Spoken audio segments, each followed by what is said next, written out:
let's go.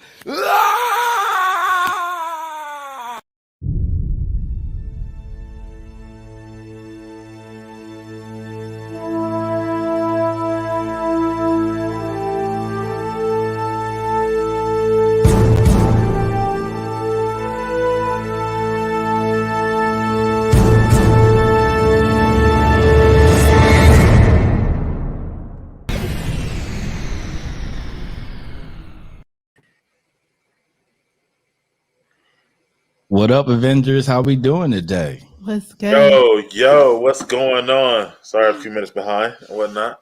No worries. How you guys like that intro? Oh, that's dope, yo. Like, where did you get that from? That's pretty cool. Yeah, I was working on that for a couple months now, and I wow, time to put it all together. So that was pretty cool. So thanks, guys. Yeah, good job on that stuff like Yes, that. sir. Yeah, I sent some links out and stuff like that. How's everybody doing today, though? Oh, I'm very excited. And how are you doing over there at Chloé? I'm lit. Purple Rain representing for Prince today. Oh, yeah, his birthday was this week, right? Rest in peace. I mean, his anniversary of his death, 5 years, right? Yeah. So, the Purple Rain gear. You feel me? Absolutely. And I have the Wakanda T'Challa jersey, RIP Chadwick, obviously, because we have another black prominent superhero in the MCU. Another one. And I have him a nice plain T-shirt, so we're all got on something. Absolutely. And so today, guys, basically, let's do a little brief topic rundown. We're going to talk about Falcon and Winter Soldier, the finale, the Black Cap with Sam Wilson, what that means for the MCU in Phase 4 and 5 going forward. Plus, we're going to do another Mental Theater Warp Speed, where we talk about the latest news, like Russell Crowe being Zeus and Doc Ock being confirmed in, Spider-Man No Way Home. So let's get right to it.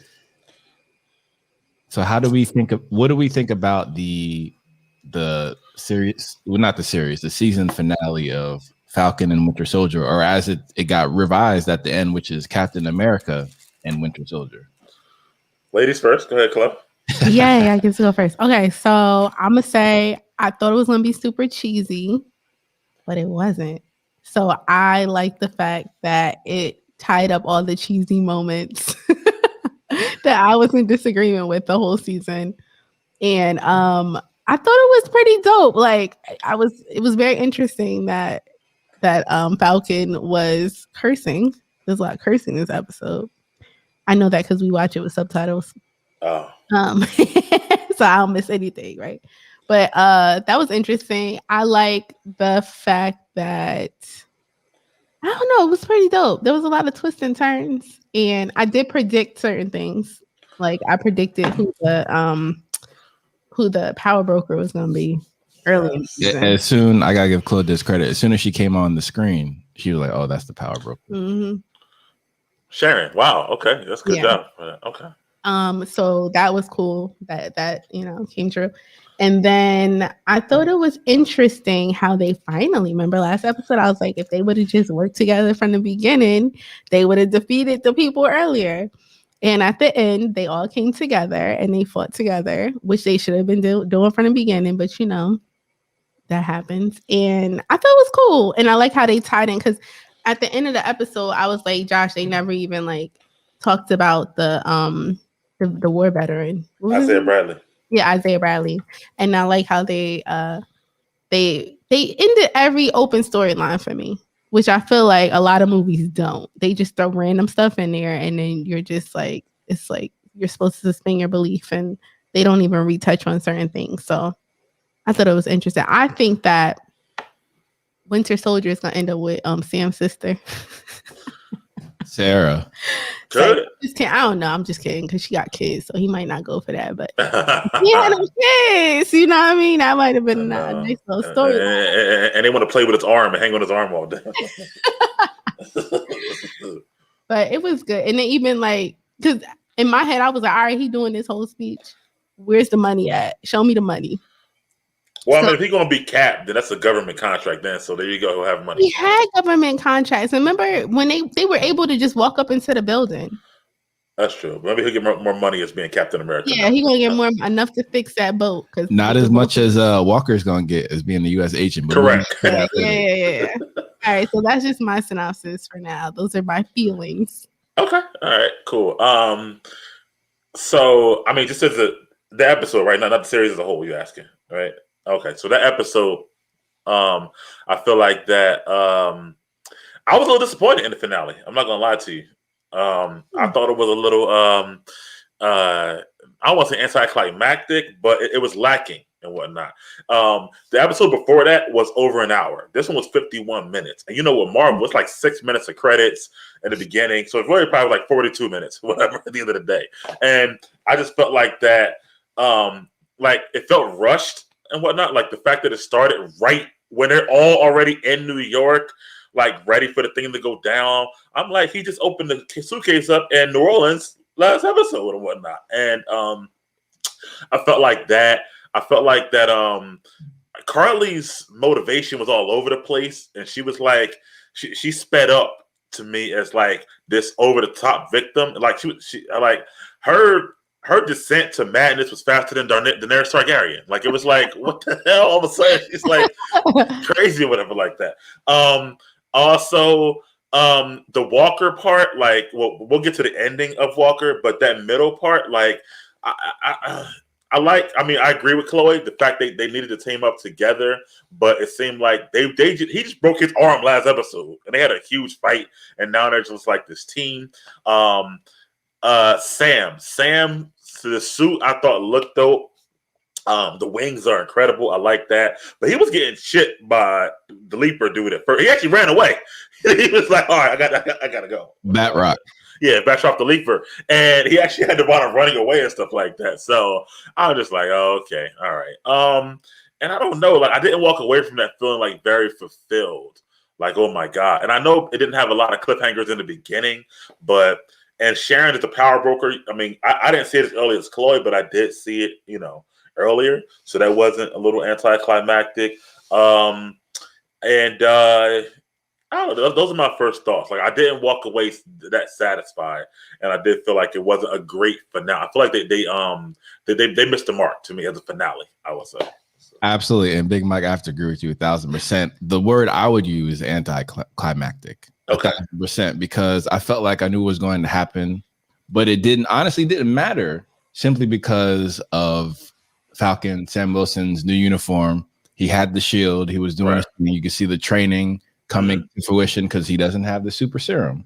Right. So I was definitely blown away by that part. That part was great. But in terms of the story arc, like you said, Carly really slips into madness, similar to Walker. So there's that parallel there. Right. And of course, as you said, the mother of dragons, who we'll bring up a little bit later when we go to Warp Speed, because she might be entering the MCU, which is going to be interesting. Okay. And then, and then you could tell by her team, her other super soldiers who were like, and she was like, "Oh yeah, we'll die if we have to." And they looking at each other like, "What? what you talking about?" So you could tell that she, to use a sports metaphor, she lost the locker room. She did. So I thought that was very interesting. And then, of course, the Zemo bombing made a lot of sense. I like that. Zemo with his own Alfred, so to speak. I like that. Absolutely. And then, a potential link up with the power broker and Val and the U.S. agent with the Thunderbolt anti-hero series, which is essentially Marvel's version of Suicide Squad. So they might do Suicide Squad better than DC, basically. Yeah. And then, of course, Sharon Carter being the power broker. And I actually did appreciate what they did with that character development, because there's so many potential spinoffs. So you can have a U.S. agent spinoff, you can have a Sharon Carter power broker spinoff, and as we all are craving for, Disney Plus needs more content. So not only with the Mandalorian series and WandaVision and now Falcon and Winter Soldier, there's a abundance of potential spinoffs. Yeah, and Loki coming out in June. Don't forget about that. So absolutely. And I guess I really appreciate, because Tony Stark really brought this up a lot with the synchronicity of Marvel and the MCU and Disney Plus and everything like that. So now you can really tangibly go from Falcon and Winter Soldier or Captain America Winter Soldier to actual Cap 4 movie with the Winter Soldier. Of course, you're going to have Wakanda in there in some capacity. And apparently there's a connection to Spider-Man as well, which is interesting. Yeah, well, definitely WandaVision is connecting to Spider-Man, and I think it's dope. Like from Disney, they're genius because they're essentially making you watch all the content.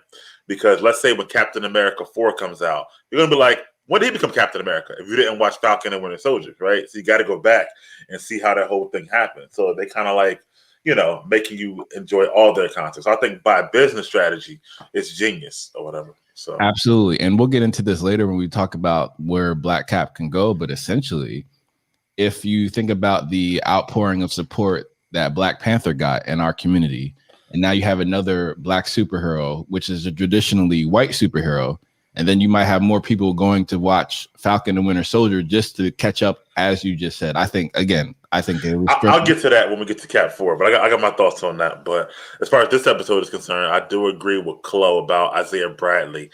I like that he went and got his own memorial as well. I thought that was pretty dope, but still stay in anonymity because he don't want to be known and stuff like that. His grandson becomes one of the Young Avengers. Exactly. Later and stuff like that. So I think they're setting it up for, much further down the line. Bucky, I thought the part with the Japanese guy, I thought that was rushed as well. So I didn't like that at all. Like, you didn't see the Japanese guy. Did he forgive him? Did he not? Like, I just thought that matter. It don't matter if he forgives him.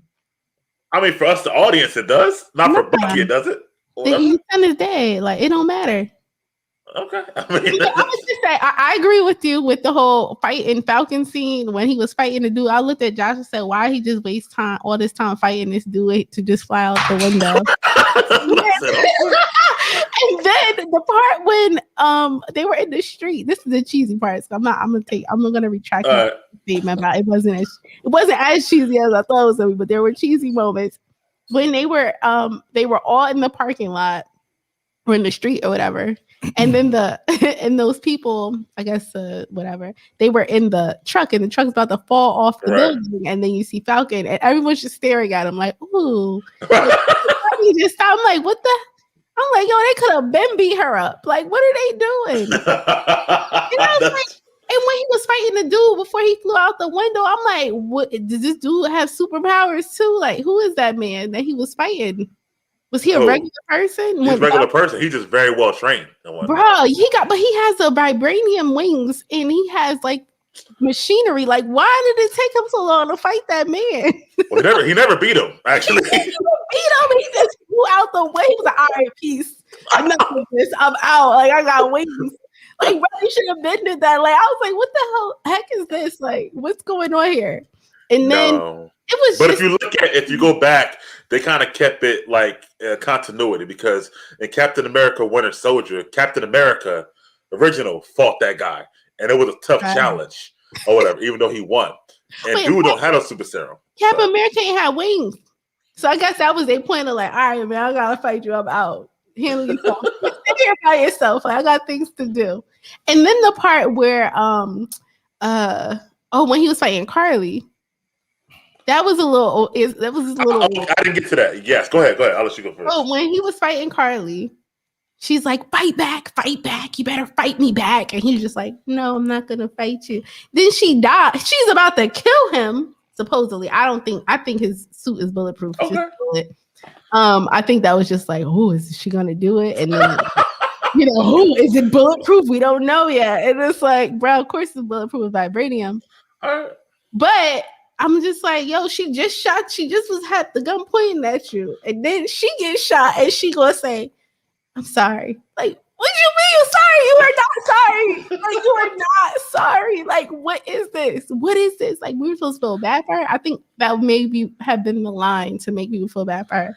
But I'm like, I don't feel bad for her because the mission still continued, right? Like, I think that's why her character development went so quick because she really wasn't. She was more of a catalyst than like a main character. A couple things. One, I feel like that's what made it anticlimactic, the fact that he didn't fight back. So there was no ending great fight scene for Falcon or whatever. He got chipped by Backdrop.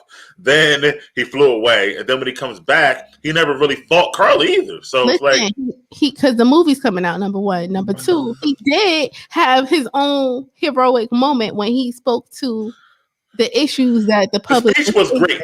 Yeah, I agree. was his heroic moment, not the fighting, because he still needs work. He just got a new suit. He don't know how it works. He don't even know if it's bulletproof or not. Like, he got a lot of stuff to do when the hero development part, as far as like fighting. But he was more like the political standpoint. I'm for the people here. I'm reclaiming this position because it belongs to me. He was heroic in that sense. And I also thought the speech was a little long and whatnot. It was because he was on TV. Oh, well, hold on. Again, the speech has to be the best part. Because the speech, he was spitting absolute facts. And he got chipped, so he had to.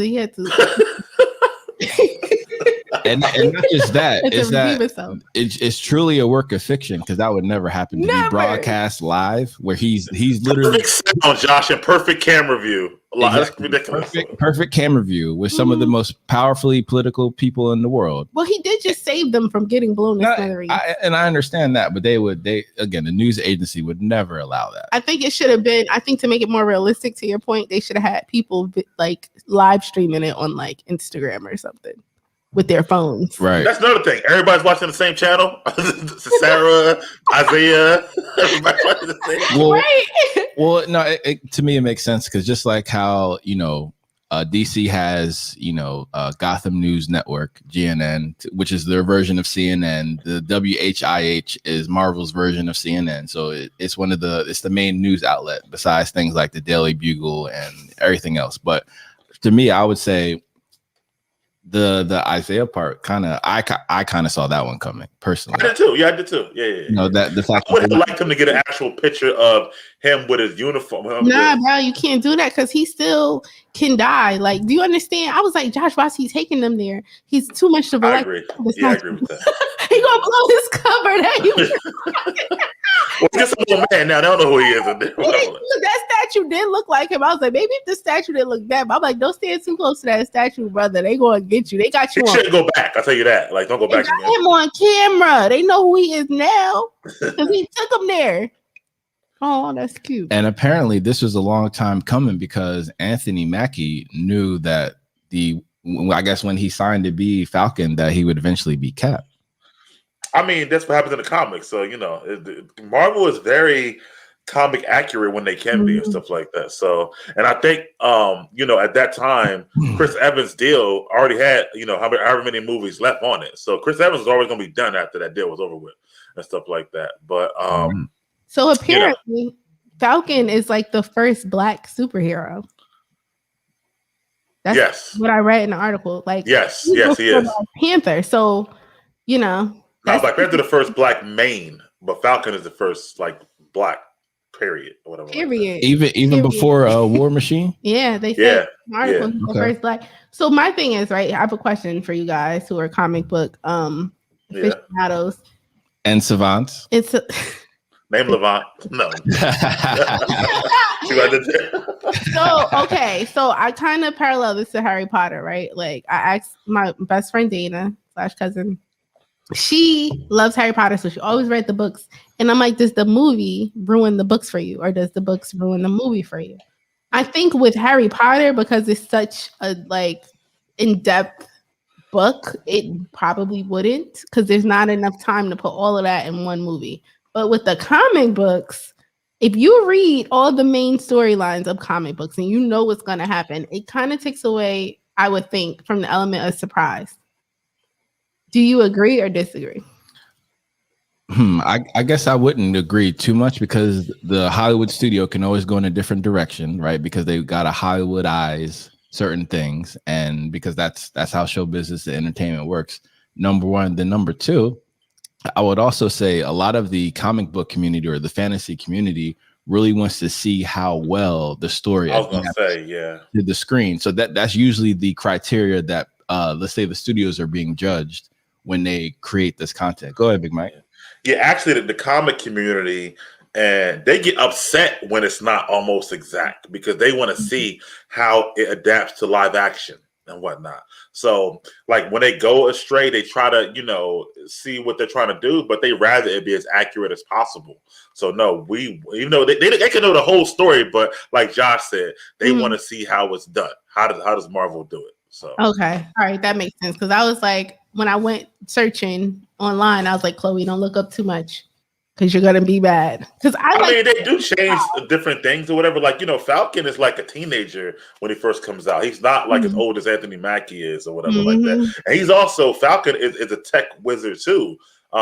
Just like kind of like Tony is or whatever like that. So there's a lot of different things they change. And but this Falcon ain't good at tech at all, really. He can hear birds too, right? He can talk like actual birds. Well, that was at first, yeah, but then they kind of changed it to technical birds. So that's why I'm like, it's so confusing. Like, if I was like the person who liked Falcon when he could talk to birds, and then this episode it was no birds. Because when y'all said that in the group chat, I was like, hold up. Well, Red Wing was an actual bird at first. Okay, so Red Wing was a bird, but Falcon could talk to birds. Could talk to at least Red Wing anyway. I don't know about all the birds. All the birds. Oh, he going. Okay, that clears it up for me. I'm like, well, hold on, I see that one bird in none of these episodes. Maybe that'll be something. I mean, Chloe, that's a fair gripe because similar to how George Lucas was when he was creating content in real time. R.I.P. Stanley and Jack Kirby, they were creating these storylines originally in real time. So they're like, oh, let's take it this way. And then they went that way. And this is before you had the comic book community where there were such terms as plot devices and things like that that they paid attention to. They were just happy to get that content at the end of the day. And I guess that's how I feel with scrutinizing these works of content, which again is fair scrutiny. But again, I'm just happy that we have this type of content to consume. Mm-hmm. Yeah, but even going back as a kid, right, when the first X-Men movies came out in the year 2000, I remember. But remember, before that, they had the Fox X-Men cartoon, which is on Disney Plus right now. A lot of people had gripes about that, like, yo, why is Wolverine so prominent, but Cyclops is the leader in the cartoon and stuff like that? So it's like, but they had to change it because Hugh Jackman was so good. So there's things they got to change, and you get used to it down the line. Because now Wolverine became a household name. But in the beginning, people were like, yo, where my man Cyclops at? Or whatever, stuff like that. So it just changes. So. Absolutely. And because I think if, let's say, a lot more support from our community goes into this show, I can definitely see like a one season type of series that we see on these premium streaming networks where you can have an Isaiah Bradley, series, and you just have that as a one season type of thing, and I think people will watch it. Falcon and Winter Soldier by its second episode was #1 in all streaming platforms of all streaming shows. So it was it's doing really good. And WandaVision never got to #1, only got to #2 at the max. Coming to you. And what was #1 when WandaVision was on? It was a Netflix show, I forget, or whatever like that. Black History Month about to be mad lit in 2022. So. Oh, Isaiah Bradley story. All right. It's coming out. Look, because it's gonna be 2. It's gonna be lit next year. Well, we got the Wakanda series coming. I forget about that on Disney. That's probably coming out next Black History Month. Watch, and I'm all for it. Okay. And I think that'll focus a lot probably on Dora Milaje. Who I love, whatever, those girls, and probably focus on like the recon aspect of the Wakanda, because you remember like in the beginning of Black Panther, Nakia was talking about all those recon missions that she had been on, but we don't even know. We never saw that, so they probably focus on a lot of that on in the series and stuff like that. And Falcon will be the what is it? The bridge or the liaison, or the soft? What is it called when you?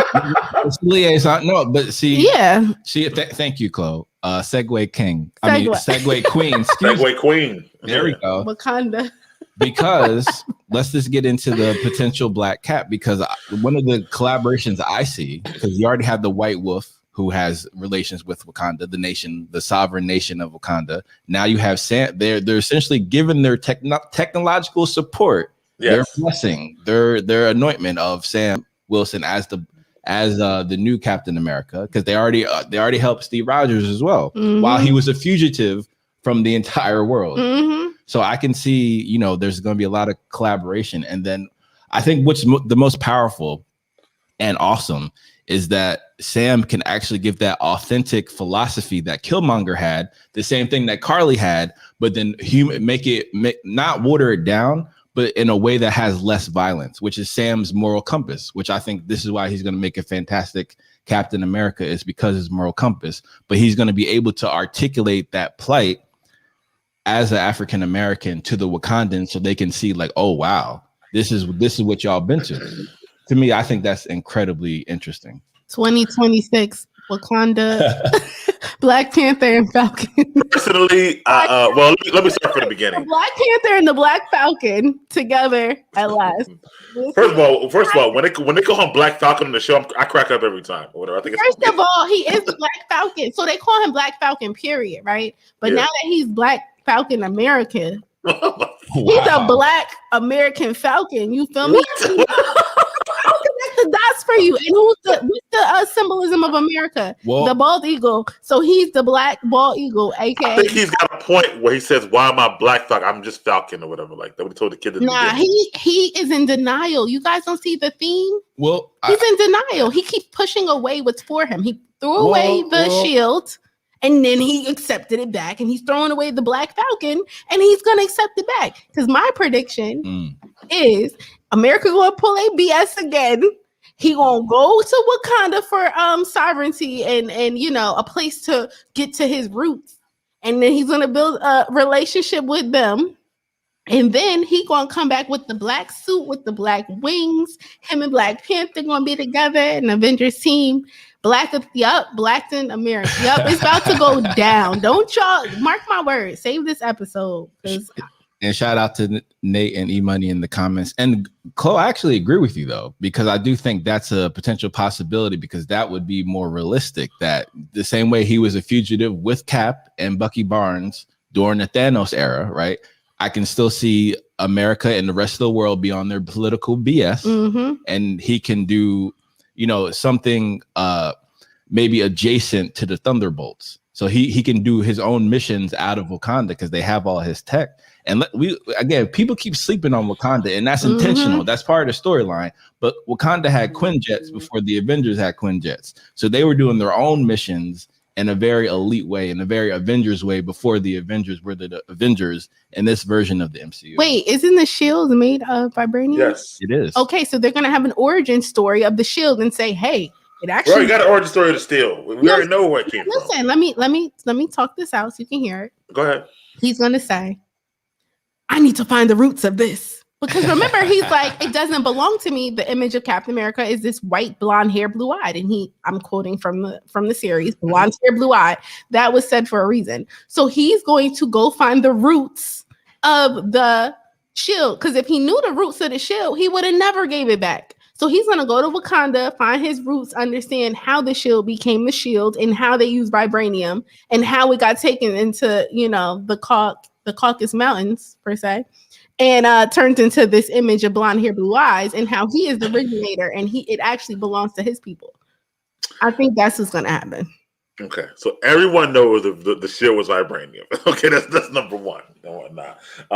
Howard Stark, I don't even know how he got it. That's in the show, how he got the vibranium. Exactly the origin story, Mike. How did he get it? We're gonna find out with Falcon. But Falcon, anyway, I like your idea of Falcon America. I love that name. I don't like him being Captain America as the name. I think there's only one Cap, and I don't like the fact that they're like, "Hey Cap, hey Cap." No, like that's not cool to me or whatever like that.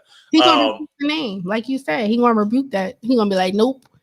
Well, he's the one who started referring to himself. He did. He doesn't know any better. He's also the same man who gave away the shield. Y'all remember? Like he don't know no better. Like, this just gonna be sitting in the museum. No, he had a long, methodical think about it.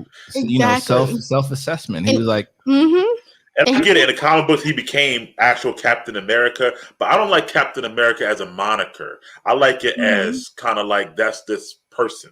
Kind of like when they're trying to make the Black Superman, Calvin Ellis or whatever like that. Like to me, there's only one Superman. He need to be like Black Super or so, whatever. You know what I'm saying? Like I just hate that it shouldn't be a moniker. But I think that's anyway. I agree with you, but I think that's what's going to happen because they made it a point to show people calling him the Black Falcon, America, whatever. So it's like, I feel like he's going to go through the same self-development, the next series or the movie. And at the end of the next movie, he's going to emerge with the black suit a more understanding of his roots, and he's gonna say, "I'm not Captain America. I'm Black. I'm whatever." Falcon America. Black Falcon. Why Black gotta be in there? Why can't be Falcon America? I'm a Falcon American, okay? Like I'm an African American. I'm a Black Falcon. What the hell? Anyway, I don't agree. I think that well, I don't know. Malcolm Spellman, he's a Black guy, so I'm sure he'll have a lot of Black woke parts in the show. I mean, in the movie, I think he will. I think that speech, which was great, I think they'll show in the movie that he hasn't still been accepted by everybody yet as being the American hero, so to speak. But I don't know. And they might do a cameo with Wakanda. I could see that, but I don't know if it'll be centered around that. See, I feel like that's going to be the bridge. That's going to be the Bifrost to Wakanda, simply because no one else is really invited in. Sam ain't invited in either right now. Hold on. Yes, he is. He has the tech. He got the get the tech. Okay. He could go there to get his arm fixed if he needs to. Like, what you mean he ain't invited in? I'm talking about like Sam. Bucky, yeah. Bucky cool. They like Bucky or whatever like that. Bucky the one who got to get the tech for him. Remember. I agree. This is why I think both of them will have sovereignty in that nation. That's just me. Bucky gonna be like, come on, Sam, we need to fix your wings. And you heard what Ayo told Bucky, listen, so you better stay out of Wakanda right now. I don't want to see you in there. He said for now, but by the time the movie come out, they'll be fine. Because remember, he also did not kill, what's his name? Zemo. He didn't kill Zemo. He gave Zemo to them. So that is his peace offering. And Miguel, as we go into the Wakanda story arc, so in Black Panther 2, we have to see more of Shuri, right? That could be the case. And she is now the top scientist in the MCU since Tony Stark has died. Yes, so I agree. We have to see more of her. And at least until they bring Reed Richards out. I don't know. But yeah, right now, I'm saying whatever. She might fall in love with Falcon when he goes. But you know what? To your point, Chloe, I could see Shuri. He the king. Falcon gonna turn into the Black. I could see Shuri. I do want to see Shuri and Sam act working together on screen. I think they will make a good acting duo. Not necessarily relationship wise, but as far as like working together. Look, it's gonna be the same storyline as what's his name? As Coming to America. First he gonna get there. She might hate him. She's like, how dare you come into my land? Like, you don't understand the plight of Black America. Well, this is my land. And then they're gonna like team up, and then at the end they're gonna be together. Watch. All right, so Big Mike, you remember my Black Panther review I did with my brother Mikhail on Creative Chord. So one of the points I had in there is that one of the ways to truly demonstrate Shuri's brilliance would have her working and collaborating with Tony Stark, because that will give everyone a sort of barometer of how brilliant she actually is. And I'm just unfortunately, because of what happened in Endgame, spoiler alert, right? That can never happen unless they have flashback scenes where they actually did at some point. Can I interject? Because I did a little Googling this morning. Go ahead. Tony Stark's gonna come back, according to the comics. Asterisk. Because what's gonna happen is a clone is currently being made of him, and they're going to take his memories and put it into the clone, similarly to what they did to my man Vision. So that's what's happening. So Tony Stark will make a reappearance. We just don't know when. I can see that too. And Josh, I get your point, but don't you think Wakandans still want to kind of like stay to themselves or whatever? Like, we don't want to give up our tech? Bro, they can't after Endgame. Not just after Endgame, but after Black Panther, when T'Challa and some of the Dumbalage and Nakia went to the Compton, UN. Right? No, they went to UN. At the end, then they go to Compton. Hold on, Diz. They went to both. They went to Oakland and UN. Oh, they went to the UN first, which is more prominent of coming out into the world, especially as a sovereign nation who practices segregation, essentially, like self-segregation, and that's their choice. And they have the ability to be self-sufficient, which no other country in the world can do, which makes it even more powerful. So the UN to me is special, but that could be because I'm a poli-sci major. But I understand how that business how that industry works. In addition to the reach out community in the Bay Area and Oakland. Yeah. Oh, it's Oakland. Okay. So that's where Coogler's from. That's his hometown. That's why he puts it there. So. And the Black Panther. I must say, I disagree with them integrating. All hell broke loose after they integrated. Well, again, we remember what you said on our first Netflix party. We got to bring that back. Maybe we should do a Disney Plus party. Yeah, duh. Yeah. They have the whole interface for that. They do. And Amazon Prime does too. So if we got anything, so you think Cap 4, or as Sam as Cap now only? Well, first of all, I definitely see a cameo by old Cap in Captain America 4. You have to, because that give it its blessing, right? Yeah. I think he'll visit him and stuff like that, some kind of way, or whatever. I think it'd be dope if he somehow brought old Cap and Isaiah Bradley together to kind of I could totally see that. That's going to happen 1,000%. We have a lot of prophecies in this episode. So check it out. I be knowing, y'all. Yeah, but I think it'd be dope if Sam and Bucky, matter of fact, go visit old Cap in the movie. They probably couldn't afford him for the show, I'm sure, but for the movie, I think it'd be cool.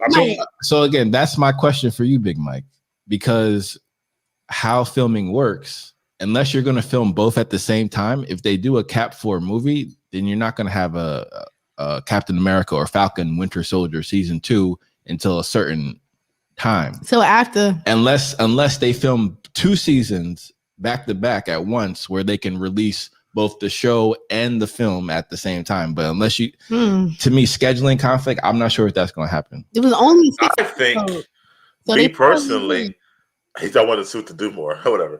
Me personally, not yet. I think that they're going to have a season 2, which will then lead into the movie. Absolutely, because by the time it comes out, you have to have, I would imagine, Black Panther 2 first before that comes out. Since this is just announced, how Marvel, it's only in the works. It's not even, they didn't do nothing yet. So you're talking about 3 to 4 years at least before Captain America 4 will come out. But now that they making it for TV. No. That'll be for the theater. Captain America 4. Godzilla versus whatever. King Kong. We'll hold that. What's for the movies for a second, only because we'll address this later when we talk about Spider-Man: No Way Home, because that has said in its teaser trailer that it's only going to be in theaters. Yes. So Marvel has a game plan for that, so we'll hold that. We'll get to that, yeah. But So to your point, I think they'll make a season 2 first, and then they'll segue that into the movies. They'll probably include more stuff about Sharon she's back being Agent Carter now, and she's a power broker. So I think that's pretty cool. I know her grandmother turned over her grave right now, whatever like that. But that's another story. Whatever. She a career woman. She about her money. And her grandmother understands, because she understands the spy industry, right? Because at the end of the day, usually in all fictitious stories of spies, they eventually, they blur the lines and they sell to both sides. Correct. Because they truly understand how the world works, because they have all the secrets. They neutral. Yeah. I want to see Zemo get out. I love Zemo. He to me was one of the standout characters on this whole show. Absolutely. And I'm not gonna lie, I'm very happy that I started binge watching the Avengers cartoon on Disney Plus, and Chloe seen me watch this all the time. During my quarantine, I've been watching that nonstop, and it has done an excellent job of bringing cartoons to real life. So you actually have everyone in their authentic costumes. So Zemo with the actual mask, which is great, and the sword, number one, but also they really make a point of talking about the ways that they hold the prisoners or the super villains. So even imagine people like Thanos or Kang the Conqueror being in a prison. So these are the type of prisons that are developed in this version. So the raft represents a window into Ross's prisons, which is very prominent in the comics. Well, if we look back, remember in Captain America Civil War, when they got caught, they had Sam in that same prison raft, but also Wanda. So you're like, Wanda, how the hell she got? And Hawkeye as well. Yeah, Hawkeye. But Wanda, you think to yourself now about Wanda, like, she should be able to get out. She can do anything. But now you realize that prison is super max. It's like it stops her powers or whatever and stuff like that. Wanda could build a whole city from nothing. So watch her get stuck in prison or whatever like that. Apparently, the technology is called energy dampeners. which I feel like tells you everything you need to know. Yeah. It's kryptonite. Basically. Prisons. Whatever. Thanks for everything. And to E's point, I didn't expect it to do more. Falcon's suit did never really do like a lot or whatever like that. So, but to be fair, I would say, and I had to shout out Charlie at Emergency Awesome. He did point out great things in the season finale. So when the fog comes out, you can see what the suit can actually do because his goggles are part of the suit. Right. So he can see through smoke. You can see how his wings are programmed to be aerodynamic at the right time. So when he went underwater, he essentially became a Falcon torpedo, right, and was able to jettison out of the ocean the tech was able to work underwater as well. And I don't think his previous tech could do that. Wait, I have a question. There were 2 shields at one point. Did y'all see that? Right, that was a fake shield. One's fake because that's why I was. That's why I got bit. Yeah, I was like, "What the heck?" And then this? Sam. But wait. He didn't get back. Oh, he didn't get back the shield because they took it. Okay, never mind. Go keep going. Right, and then to East Point, Sam actually had 2 drones, and before he only had 1. So I thought that was cool. He had 2 mini drones. Same technology and smaller. Well, they also had the Wakandan technology that Shield essentially stole. Well, y'all know. I talked about this in our group chat, but you know what I'm saying. The suit is not cool yet because he ain't go to Wakanda yet. They're not gonna give him the whole thing. Why would they give him the whole suit and he hasn't even visited? Well, they're not gonna give him the Black Panther suit. Yes, watch what happens in the movie. Not yet. People come out because look, it's a theme. It's a theme with them about them getting black suits. Like even the Captain America super spy US agent. Yep. He's gonna get a black suit. Well, he already got a black suit. It's black and red like the comics. Exactly. So guess what's gonna happen? He'll go to Wakanda. He'll get that Wakandian vibranium.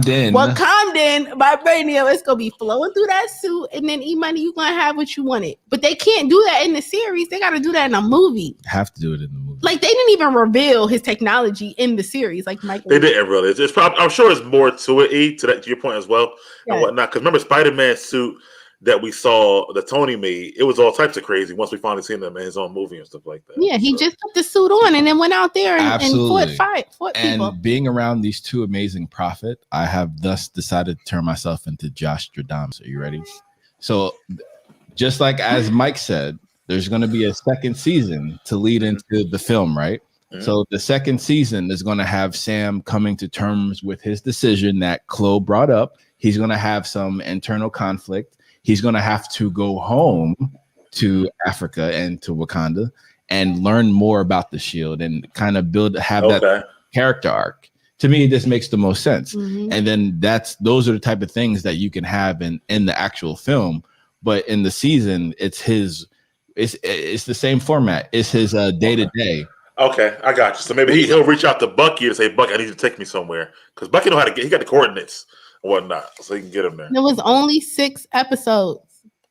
Y'all tell me they ain't filmed 12? Yeah, right. No, they only filmed 6 or whatever. It was 6 1-hour episodes. They only filmed 6. But tell you what did happen. To go back to the show, I know we kind of went back to Cap already, but with the pandemic, they had to do a lot of different reshoots. So apparently, I don't know if you saw what is a new rock star or Charlie, whatever, but there was supposed to be a story about a virus and whatnot. Oh, Eric Voss, yeah, exactly. Remember, because we actually talked about it here on the vaccine. It was the story arc was apparently very comparable to what was going on now with the disease. Ironically, however, it's also apparently it's supposed to have both in terms of the accuracy of the focus on what's going on with race relations. So those things are both supposed to be in it, but they don't want to make it too accurate. I don't think they want to scare people or whatever, because like. Wait, can I just say one thing? Yeah. It was very accurate because when they were storming that building, I was like, "This is when they stormed the Capitol building, but a lot more organized." It was very parallel. So if they would have put the virus in there too, it'd have just been like, "Y'all planned all of this."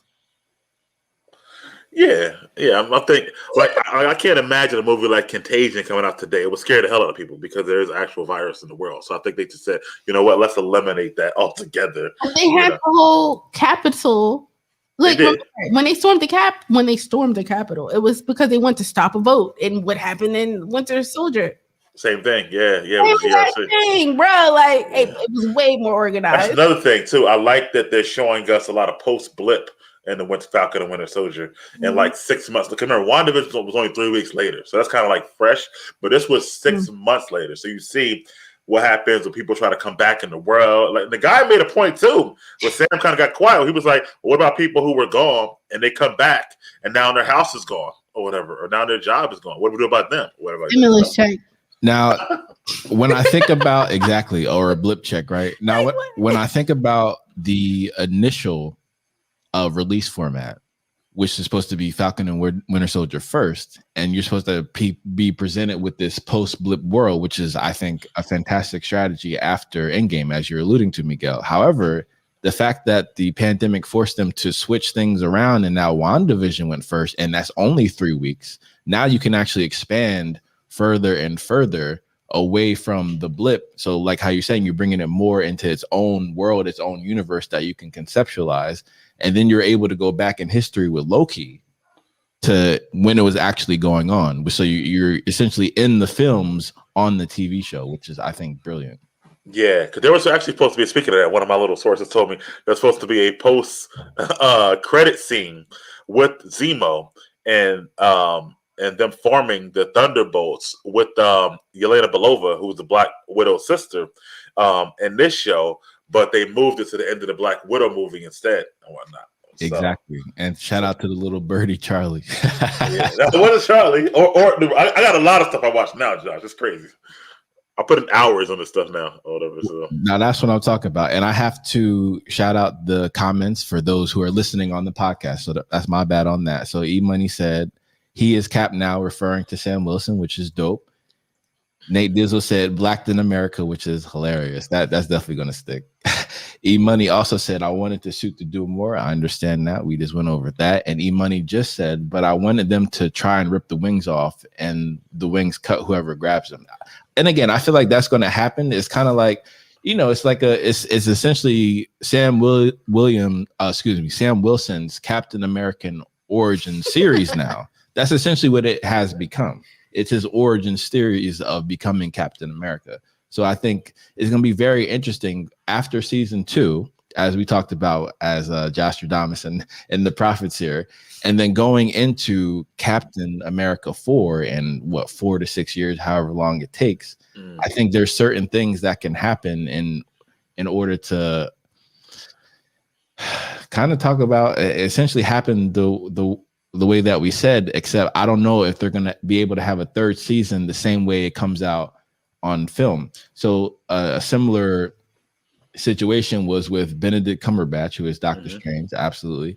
And then he was also Sherlock Holmes, and they had the BBC show Sherlock. But then they also had a feature film. But during that, when they were producing the feature film, there was no season. So I'm just thinking about in terms of production, in terms of logistics, if there is going to be a Cap 4, there can't be any season 3, or season 3 would be after Captain 4. I think once you go to the movies, I think you can't go back to TV or whatever like that. I think they stick to movies after that. Okay. And by the time they make Captain America 4, obviously the movie theaters will probably be in full flux, right? And they'll be more profitable to make a movie than go back to TV. I feel like. Is it more profitable in a movie? Yeah, because your budget is so much and whatnot. Yeah, but if your budget is smaller, if you're spending less money to make it and you're getting more money, it's like cost versus expense. Right, but what happens versus cost? So it's like they're making way more money off of Falcon Winter Soldier than they'll probably make in the movie theaters, in my opinion. Yeah, because they're spending less to make it. They're not. They spend $150 million to make that show. It's like remember, it's like 6 mini movies. But Mike, guess how many people have a subscription to Disney Plus that they're paying every month? Correct. However, you don't get repeat viewership like you do at a movie theater. But you don't need a repeat viewership because you got a subscription. Unfortunately, Chloe, in this world of fantasy, okay, ask Dana, and I'll admit there's certain pieces of content that I've paid multiple times to see in the movie theaters. And what Mike is saying, when you the subscribe business model, you only have to pay once a month, which is great. That's a wonderful business, but it's not once every episode. It's not once every film you stream. But it's like once a month times a million people who are going to continue to pay once a month for 12 months into perpetuity. Absolutely. Versus one person who might just be a fan of Marvel and go see a movie twice. But as far as it's a million people going to see it twice. That's what I'm saying. That same million people are going to go see it twice. But guess what? They also know that the people who got the subscription are also going to the movies. Absolutely. So it's a win. It's both. I understand what you're saying, but to reverse engineer your point, which is brilliant. Imagine what Miguel is saying, right? So imagine those a million people who subscribed. Those are going to be your essentially your demographic, your base audience. So those are the people who are going to see your content multiple times. So it's kind of like spearfishing or sniping, essentially, in terms of demographics.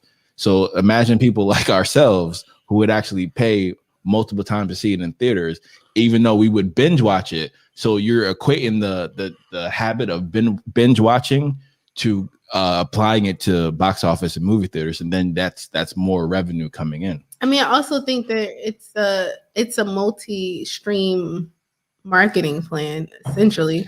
Again, it'll work both together, and I agree with that completely. It's definitely gonna work both together, but I'm just saying, like, I don't see the fact of it not. Well, think about a household, right? Think about you and Josh, right? You watch it off one Disney Plus subscription. That's 2 tickets right there, right? If you went to a movie theater. So essentially it's more money. Or if I got a family and listen, we're also gonna go to the movie theater.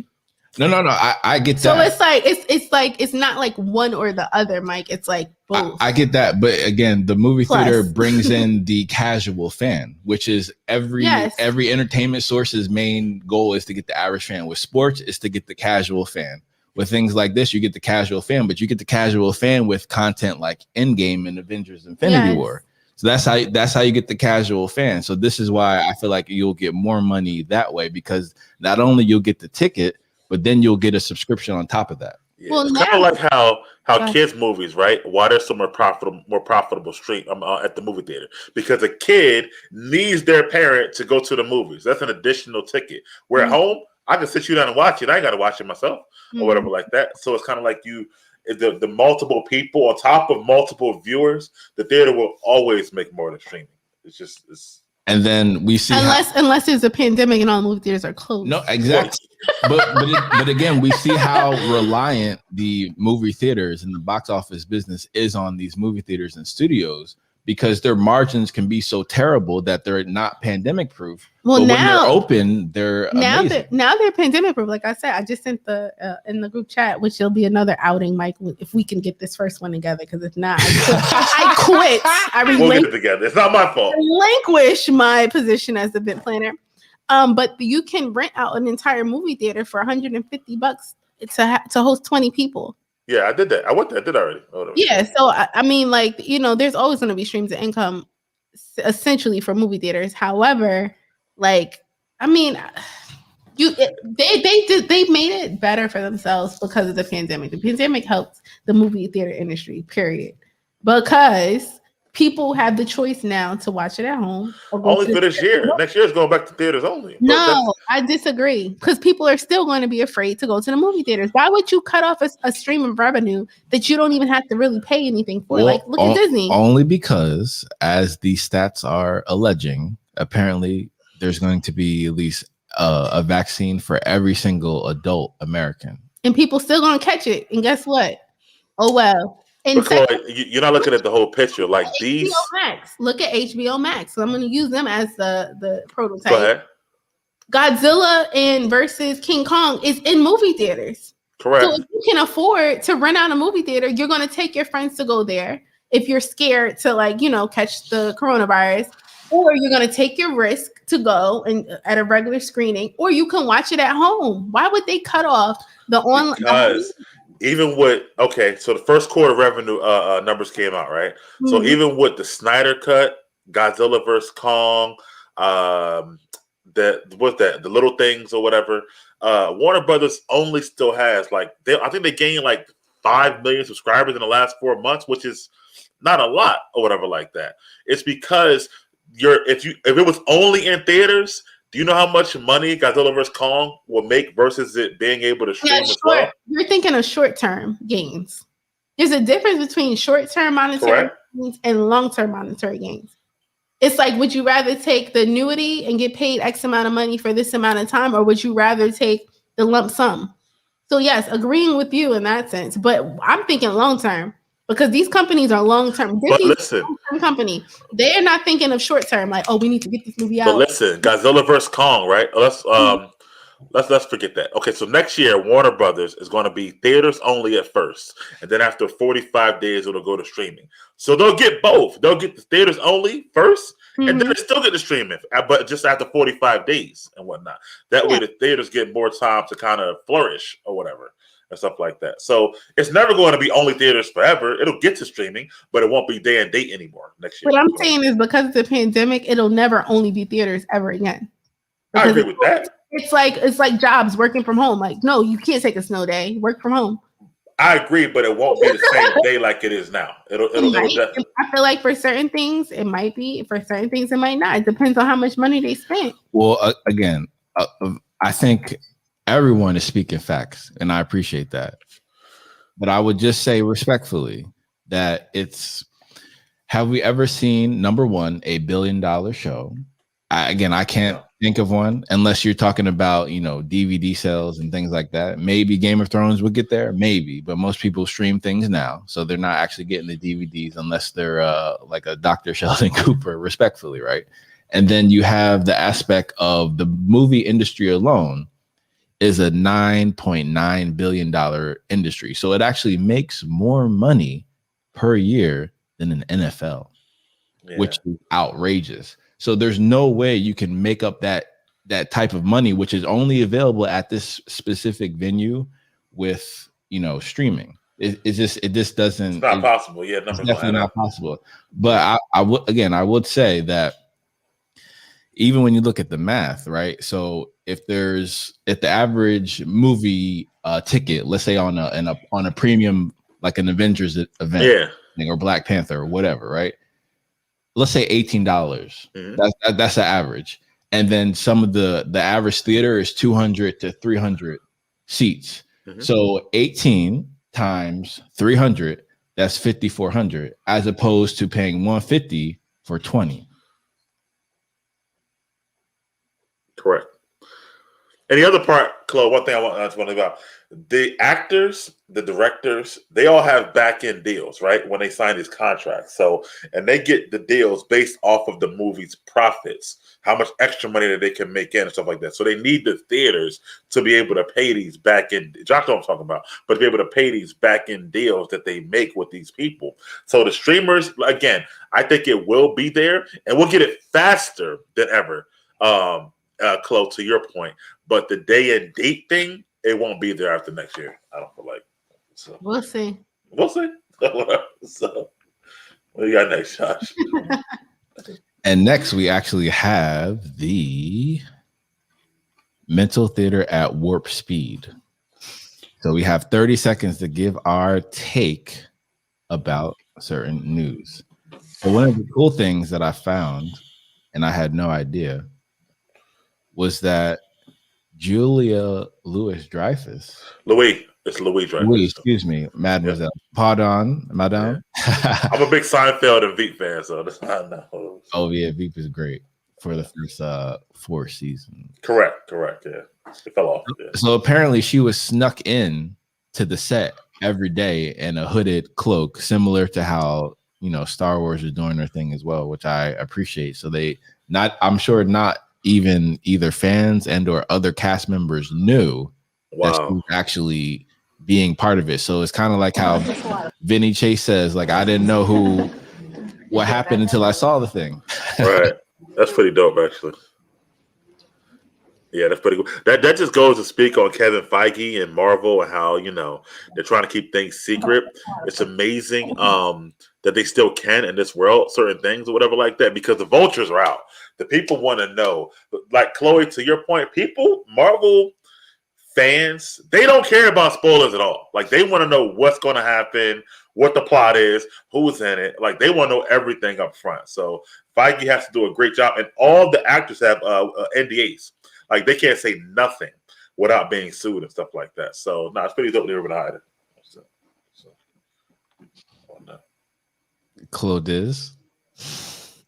It's cool. I think it's cool. It's about to go down.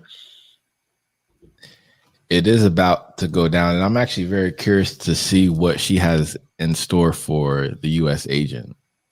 And I'm curious to see how they blur that line of good and evil, because in the, let's say, in the Hydraverse, that's a very slicky stick.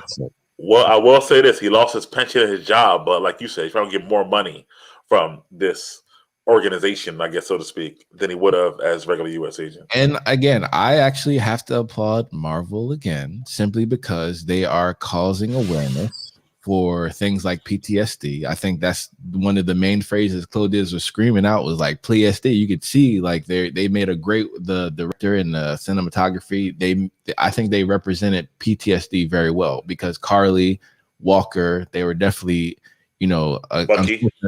Bucky victims of PTSD. So I think that's great that they're making that having that part of it, but also the monetary part of it, right? Because imagine if you believe in the Stars and Stripes, but they might not back you up the same way, looking at Sharon Carter.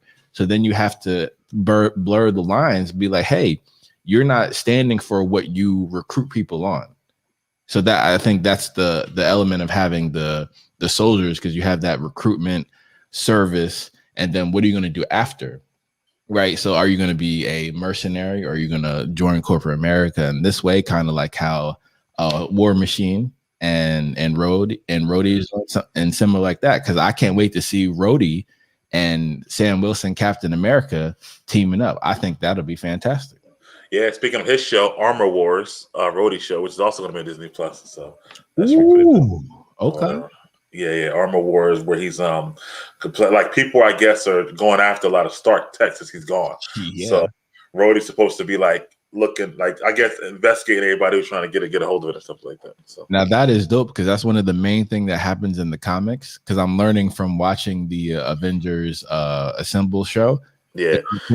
Essentially, there's always about people like AIM, tech, but that's also the plot of the Avengers video game that Tony started. Yeah, and also Just the Hammer, he loves Stark Tech too, or whatever like that. So and he's already introduced in the MCU, which is great. Yes, yeah. All right, and then to talk about certain shows, what about? I think this is fantastic news, by the way, and great business on her part. And it is Emilia Clarke set to enter the Marvel MCU, perhaps as a Skrull, and how the Skrulls got here, the reptilian alien race that is very familiar with Nick Fury. And ironically, his involvement with the Skrull in this MCU is completely different than the comics, which is interesting, because he's working with them in this MCU before he's going deep undercover to, reveal them. Yeah, no, I like it. I think she's a good actress and stuff like that. I think the movies didn't work for her, unfortunately, and I was upset about that. That Terminator she was in was trash and whatnot. I thought she was good at Solo, though, actually. And I think she was great at Solo, and I can't wait for Solo, if they ever do Solo too. She would definitely. Well, I heard that her character, as well as Maul, remember she worked for Maul at the end, will be in the Obi-Wan series or something like that, like a part of that. So I think that'll be pretty cool. Or not Obi-Wan, Lando series or whatever, with the young Lando, stuff like that. Absolutely. I think she would be the perfect Skrull queen who essentially has her eye set on Iron Man and comics. But I think if you get her good material, obviously we've seen it before. Like, she's amazing. So, and she's only got to be better than what she used to be. So I feel like this is a great first. Marvel's good at casting, man. Like Disney, I'm sorry, it's good at casting. So I love it. So, and maybe she's up for a series, because, as you said, the movies just didn't turn out well. I just don't think she got the right project, but I think she'll get more interest for other roles, and she can easily have a cameo in every single Marvel film now. Yeah, well, I think Kit Harington, right? He's smart, right? He's going to be in Eternals or whatever, right? So he kind of went to the Marvel route now rather than some other project or whatever. So I think they'll keep his name in buzz. So maybe this will help her get back on that popularity track a little bit. So absolutely, Claudiz, what are your thoughts? Because I know you love Daenerys as a character. I'm a little sad because like, is she not going to be in the Game of Thrones throwback or anything? Prequel? No, because she wasn't alive. No. That's my take. It's at least, I think it's about. I need her. I'm pretty sure it's 300 years before the stories you saw Game of Thrones or whatever the prequel. So maybe her mom looked exactly like her. I don't know. I just needed that actress. You'll see. No. It's about Targaryens. So you're going to see. It's House of Dragons. So you're going to see. I think it's 12 to 14 fully grown dragons in that show alive at that time, and it's about the whole. Targaryen lore, stuff like that. Exactly, which is this kind of disappoints me because it's like, when did she film that? Did she film that? Is she going to film this instead? Well, she's not in that. No, I'm saying her person, she can be in it and be like her great grandmother or something like. No. So, Chloe, this is great in terms of marketing. This is why Mike is correct, because Marvel does a great thing in terms of their casting. So you just want to see her in whatever. Well, I want to see her in Game of Thrones. I don't want to see her in whatever. That's my point. Where she was. Like, I need her in Game of Thrones. I don't need her in Marvel. Like, stay out of MCU. Once that new prequel comes out and you see the everything else, you're not going to be thinking about Khaleesi. I'm telling you. You can't look at her and not think unless she has different color hair or something. Well, again, have you guys seen her when she's not in the Khaleesi getup? She looks like a completely different person. She doesn't look like her. But I mean, exactly. Acting. Which is why I don't know if I'll appreciate her. Did you see Solo, Chloe? No. So we'll have to watch that, number one. And great point, Miguel, because she still has the ability to get glammed up. So she can still get glammed up as the Queen Scroll. That's part of her. It's not the glam factor. It's her character in Game of Thrones. Like, I don't know what I think y'all are thinking. I'm thinking something. I'm saying something different than what I'm saying. No. I see what you're saying. I understand what you're saying. I guess we can't understand because we saw her die in Game of Thrones. So that's why I said her prequel. I needed to get. It's not her prequel. Again, we can actually argue that Game of Thrones is also her story as well. Tell me more. From beginning to end, we saw her development. We saw her evolution. I don't know how I feel. That's like saying, "Oh, we'll see Harry Potter in another film." It's not going to be the same thing. So I don't care if she's an MCU. Okay. All right. Chloe has spoken. I've spoken. But apparently the Disney Plus show that this will be called Secret Invasion. So I'm very excited about that. So it'll actually chronicle the scroll progress in terms of ascending and the powerful world, let's say. I mean, and unfortunately, to my point, I'm just going to add a caveat to that. Some people are only good at certain characters, and once they're typecast as that character, anything else they do is just not going to be monumental. Kind of like the Usher's Confessions album. Like, you can't go anywhere from there. What? Just saying.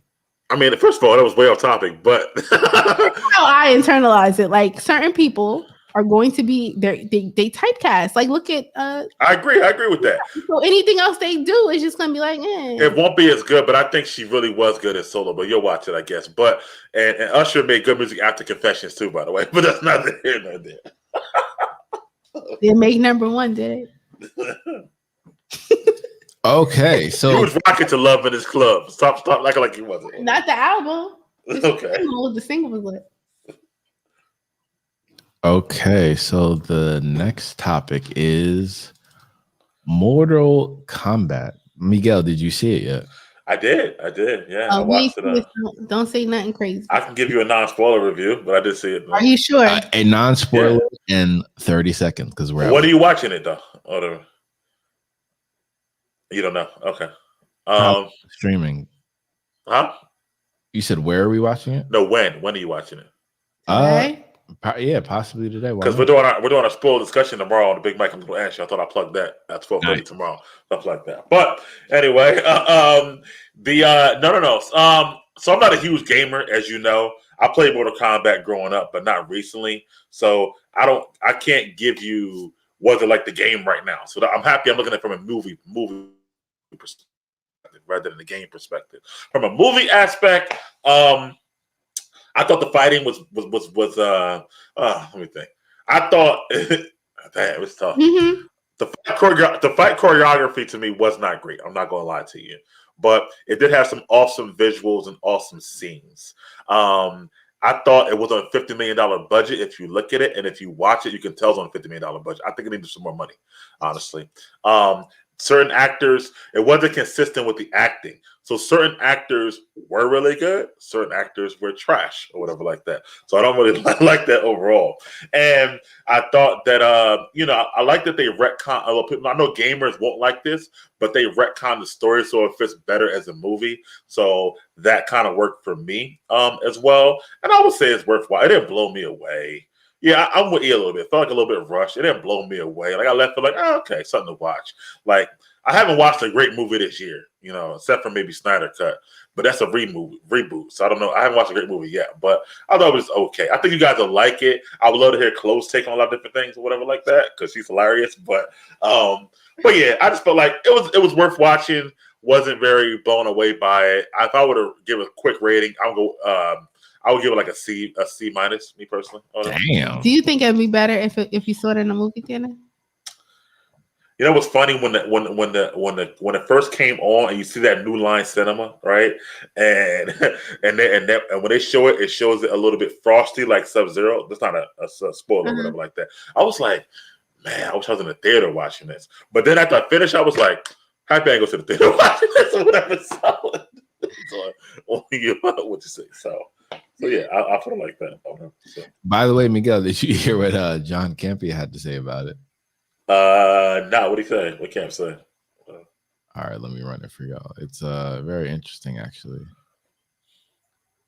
I heard it's talking with a soldier review. I didn't hear his Mortal Kombat one or whatever. So yeah, he had both, but I just feel like they should have used it. I don't know. I mean, yeah, I think if I would have saw it in theaters, I would have left like same way I feel now. Like, yeah, it was worth watching. It was cool, but it did make me miss theater movies, but also maybe at the same time happy I didn't see it theaters. Does that make sense? So it's a little weird. Not waste any money, right? Correct. Not wasting money to going there, a whole event or whatever like that. Like this, I had to pause twice because I had phone calls. I didn't feel bad pausing it. You know what I'm saying? Like I wasn't like. And again, to Chloe's point, this is why streaming is great because it's less of a investment to stream it on at home. But at the same time, to Miguel and my point, because after that $18 are spent, you're not getting a refund for the movie. If most people see that type of content, let's just say hypothetically, imagine the people demographically who sign up just to watch Mortal Kombat and they watch that film. Are they going to continue their subscription or are they just no? Actually, you know how many people left after the Snyder Cut? It was a huge amount of people who signed up just for that and then left. DC and Snyderverse got crazy fans or whatever like that. So and then the fact that they're not going to do the Snyderverse made them leave out of spite. So they lost a lot of subscribers actually. I mean, yeah, but then they fall into the bucket of, one-time moviegoers. Who's that? Who's the one-time moviegoer? Meaning, like, for that series. Like, say you went to go see Jurassic Park 5 and it sucked, and you're like, I'm not going to go see Jurassic Park 5 too. That's fair, and that's why it's fair to say that Marvel's doing it better than Warner's, and Disney's doing better than Warner's because they're making you invest in these series long term. Mm-hmm. Disney has a formula. Y'all be sleeping on Disney is beast, man. And think about all the Star Wars series coming out, Josh, with Lando and Obi-Wan and Ahsoka. We haven't even talked about Mando, and that's how good they are. Like I haven't even thought about. Well, I think I need my plant, but like we don't. Whoa! I named the plant. Our Grogu, plant, by the way. Nice try though. First of all, you dropped the baby. You dropped the plant. First of all, and he tougher because of it. That's right, Grogu. I say you gotta name him now because you dropped him on his head. But anyway, like that's how good Disney is that they can refocus your energy on something and then be like, bam! It's like a magic show. Yeah, I agree. Like they are, man. Like, and this is disappearing, and then the tiger shows up. Like everything's an event for them. Like all their shows are events. That's pretty cool, man. Disney World Experience is an event. Speaking of an event, Miguel, you sent us the Shang-Chi trailer. What did you think of that? I got thoughts. I said some thoughts. I think like now that hand-to-hand combat looks great. It has like mixing of kind of the old Jackie Chan style with the I'm sorry. And Bruce Lee. Before we switch subjects, can I just say this? Did Mortal Kombat make you think of your childhood? Yeah, it did.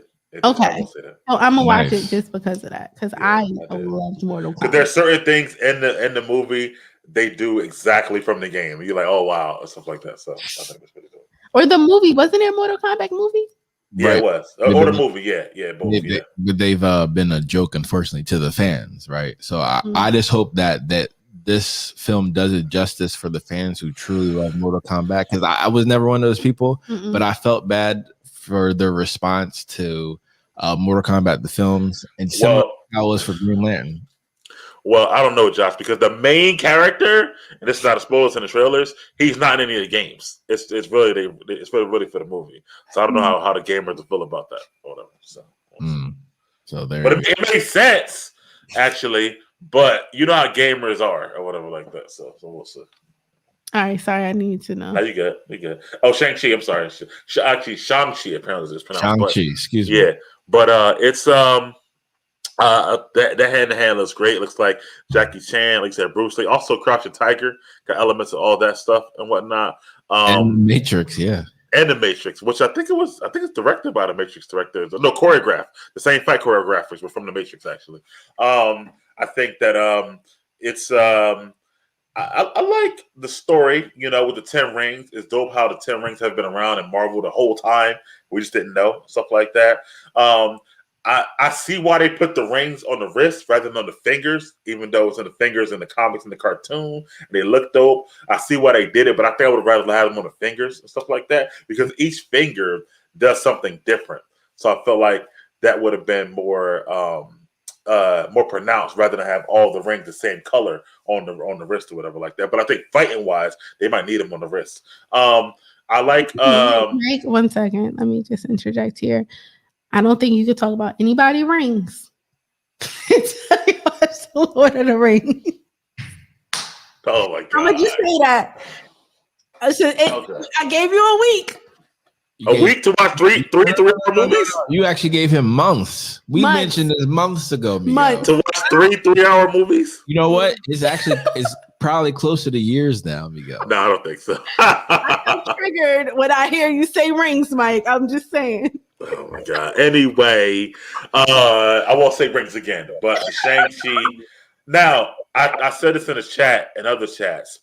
It looks like a dope, good action movie.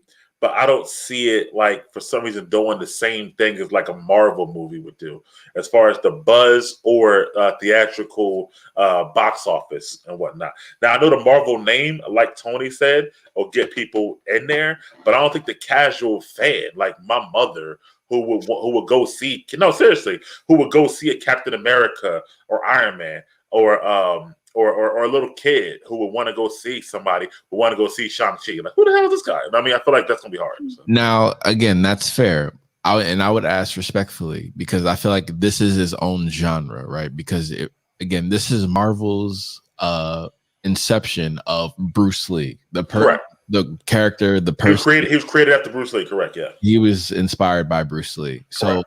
I'm just curious of those people who aren't into Marvel films, but they're into the genre of a Bruce Lee or Kung Fu or martial art type of films, similar to a star like Jet Li or Jackie Chan. And I believe their choreographers are also in this movie as well. Mm-hmm. So I'm curious to see if they are, if you're interested in that type of genre of a film, okay.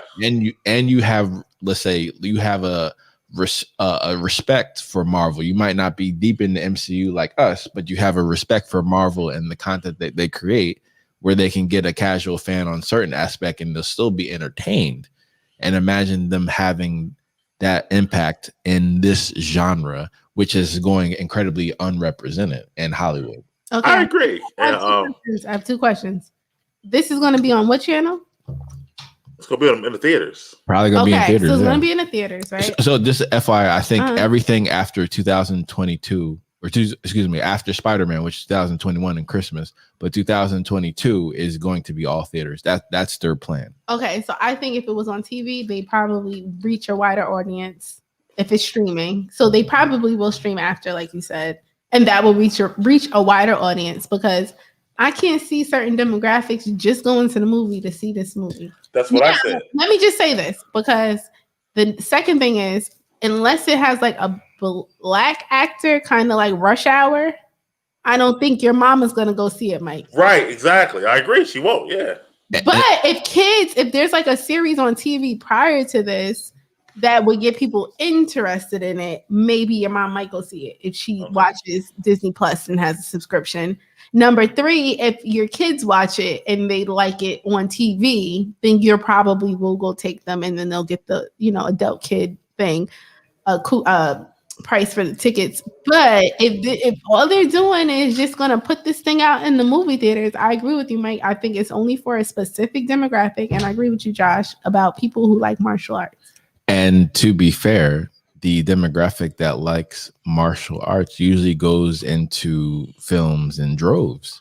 So not only on the Eastern front, so let's say a majority of Asia, because Asia's box office industry is comparable with ours. No, that I never thought. I was more talking about domestically, but I know overseas, especially in Asia and specifically China, this movie will do great because, first of all, not only are you getting the martial art, but you're getting, for them, their first Asian superhero in the MCU. So I think that's going to excite them. But to Chloe's point, I think the casual, middle-aged white or black person, we're like, oh yeah, I don't know who that is or whatever like that. I feel like they might not be the ones who go see it like domestically. And now the only thing is that if they can somehow, like they used to do, let's say Widow springs into Shang-Chi somehow. You know what I mean? Like, because I do want to know. Like I said, the trailer looks dope, but I haven't seen a connection yet. And Marvel always connects to each other. That's what I'm really concerned about. Well, apparently their universe or their storyline has been going around, in the background of everything that's happening. So including the blip. So the connection might be the blip if it's going to be for a current timepiece of essentially the Mandarin story in current day, which is usually the Mandarin story. It's just current day in Marvel. But what's the current day in Marvel at this time? Is this now? Well, also, Josh, like if we're talking about current events, they'll probably put the whole Asian hate thing in there. The MCU makes fans, meaning all the current Marvel fans weren't comic fans. Okay, that's fair. MCU has a lot of characters that weren't popular in comics, but people love them now. Sky-Lord and Drax. True. Well, Star-Lord, but I agree with that, and I said that to Tony as well. It's got to be a great movie, number one, but at the same time, making fans is not the same as doing well in the box office, right? Because Doctor Strange and Ant-Man didn't do well in the box office, even though we know who they are and stuff like that. So that's more what I'm getting at. Like you can be a fan, but what you say, like we said before, right? Go see it and then go see it again, right? For repeat viewership and stuff like that. That's where you're gonna get the key to having the higher numbers and stuff like that. I mean, to be fair, they do have their fan base in America too. I mean, especially if it's talking about political, social issues, like they'll have their fan base in America, and then people who are outside the demographic will watch it on streaming, not in the movies. Well, when it comes out to streaming, yeah. Yeah, because why not? It's something to watch on TV, like Mortal Kombat. Like I'm not like, oh my God, Mortal Kombat, but it's on there, so I'm gonna watch it.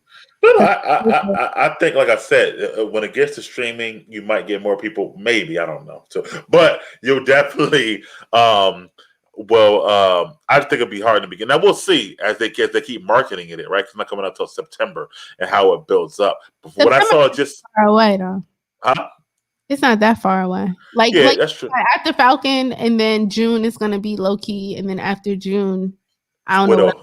Widow in July. And after Widow, it's gonna whatever. So like it's in the it's in the lineup of shows that are on Disney. So yeah, but it's not a show; it's a movie. That's the thing. Only a movie and stuff like that. So they're not gonna put it on streaming at all. No, I mean they will after it's out in the movie theater, like for whatever. That's the point. So once, you know what I mean, they probably have a project timeline that says by the time it gets to streaming, that'll be the only content on there to stream. Just like Mando was the only new content. Like they have a time schedule for this. So whatever money they don't recoup in the theater, they're going to recoup on the back end. Okay, that makes sense. I mean, make it. I could definitely see that. And I would just say their, let's say, VOD release will be sooner because of streaming. Mm-hmm. Correct. I'm going to say, we watched Mulan. What you guys think? I never heard your thoughts on that. Josh? Okay, never mind. Like, you know, it was something to watch. It was definitely something to watch. And, and we actually we somehow got around paying because I believe we watched it in a hotel. Yeah, we did watch it in a hotel. So we didn't have to pay for it. So you stole Mulan. Actually, we did not steal it because we paid our rate, a hotel rate, number one. Number two, if we would have paid, similar to you, if you would have paid to see Mortal Kombat, if we would have paid to see Mulan, I would never pay to see that. That doesn't mean that it's bad. I just me personally, I wouldn't pay to see that. It was good free. Did you watch the Mulan cartoon growing up? Yes, of course. I love Mulan. Like right. Mulan was because the thing is Disney did the same thing back then. There was a princess at a specific time, and then you moved on to the next princess, and everything was that princess. So they're doing the same formula essentially on Disney Plus. Like, we're going to get you invested in Baby Grogu. And then we're going to get you invested in the Falcon. And then we're going to get you invested in Wanda. And then we're going to get you invested in Vision because it's the only thing that's streaming. Facts. So that's their formula. And they're just bringing that junk to 2021. And that's where we're at now. So don't be surprised in September, right? This comes out in September. Yeah. After September, let's say October, when it's streaming, it's going to be all Kung Fu stuff. Okay. Back to Mulan for a second. So how close was it to the cartoon? Since you didn't like it, the dragon wasn't there, which I thought was like a pivotal. It was like there, but it was not there. The Phoenix, whatever. Like, so I thought as a women empowerment film, yes, it hit all the areas. As the cartoon, no, because in cartoon, not like Aladdin, where there's like the special effects of like a thing talking and. Like the dragon or the Phoenix, whatever, was really big in the original movie. Gotcha. Okay. And like in this movie, it was more realistic. It wasn't as cartoony. And it was. And to me, that added value for me because I didn't necessarily remember the cartoon that well. Mm-hmm. But for me, it was like. I didn't watch Mulan, so I'm just curious. Now, what's crazy is that if I was to rate the movie on just a movie, like I'd say it's probably out of 10 stars, maybe a 7.5. Like I thought it had a good message to it. It had, you know, a storyline. There was good acting. The graphics were good. The action was good. The music was good. So and the storyline for live action did play. It actually made logical sense. Yeah, but would I watch it again? Heck no, I'm not wasting no time watching that movie again. Would you give 7.5 to, Josh? No? Absolutely. I think 7.5 is the perfect score because I feel like the same reason why Kevin Samuel says don't rate yourself a 7 out of 10 because that's essentially neutral. Right. You know what I mean? You're not saying it's bad, but you're also not saying it's that good either. You're saying it's basically average. Gotcha. All right. I just had a question about that, but yeah, I mean, I can't still. I wasn't a fan. Wait, what was his other comment? I was talking, couldn't read. Sorry. That was Nate before. Nate, then you get those purples who hate watch things. I don't think it will fail. It won't be an end game. And I missed the music in Mulan. That's fair good. too. Yeah. That's fair. It didn't have the breakout into song, which Disney cartoons are known for. It did though, didn't it? Certain parts, but not as much as Aladdin, as you said. I love Aladdin. Aladdin was good, both of them. It's cartoon and a movie. And the Beauty and the Beast was a 10. I don't care. Nobody. I still haven't seen that because it was a 10. I cried. Like Disney movies, you need to cry. You need to be like, oh my god, and then be happy. Like I don't know. And then Ricardo St. John says, "Quote: I wasn't a fan of the Mulan movie. Facts. I think it was only an okay movie, but not going to meet expectations for those who watched the animated movie. Facts. Did you pay for it? Because if I paid for it, I'd have been pissed. I'd have been like, hold up. Exactly. And this is Get why my I money say back. and this is why I say that 7.5 is the perfect grade, because 7.5 is that range where you either are happy or upset that you paid for something. Like if you rated a 7.5, I'm gonna be happy I paid for an 8, but I might be a little upset if I pay for a 7.5. Because then it's a 6. If I paid for it, I'd have been like, nah, this is 6. It's a 5. Why did I go pay Exactly. for this? If I didn't pay for it, which we didn't, I'm like, it was 7.5. I fell asleep at certain parts. Because it kind of reminds me of this is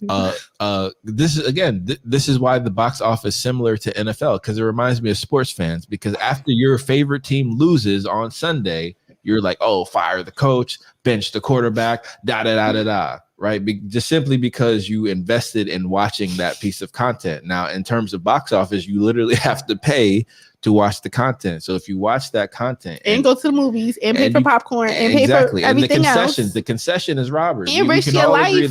And risk your life because it's the COVID. You feel me? So you pay for all that and it's lackluster.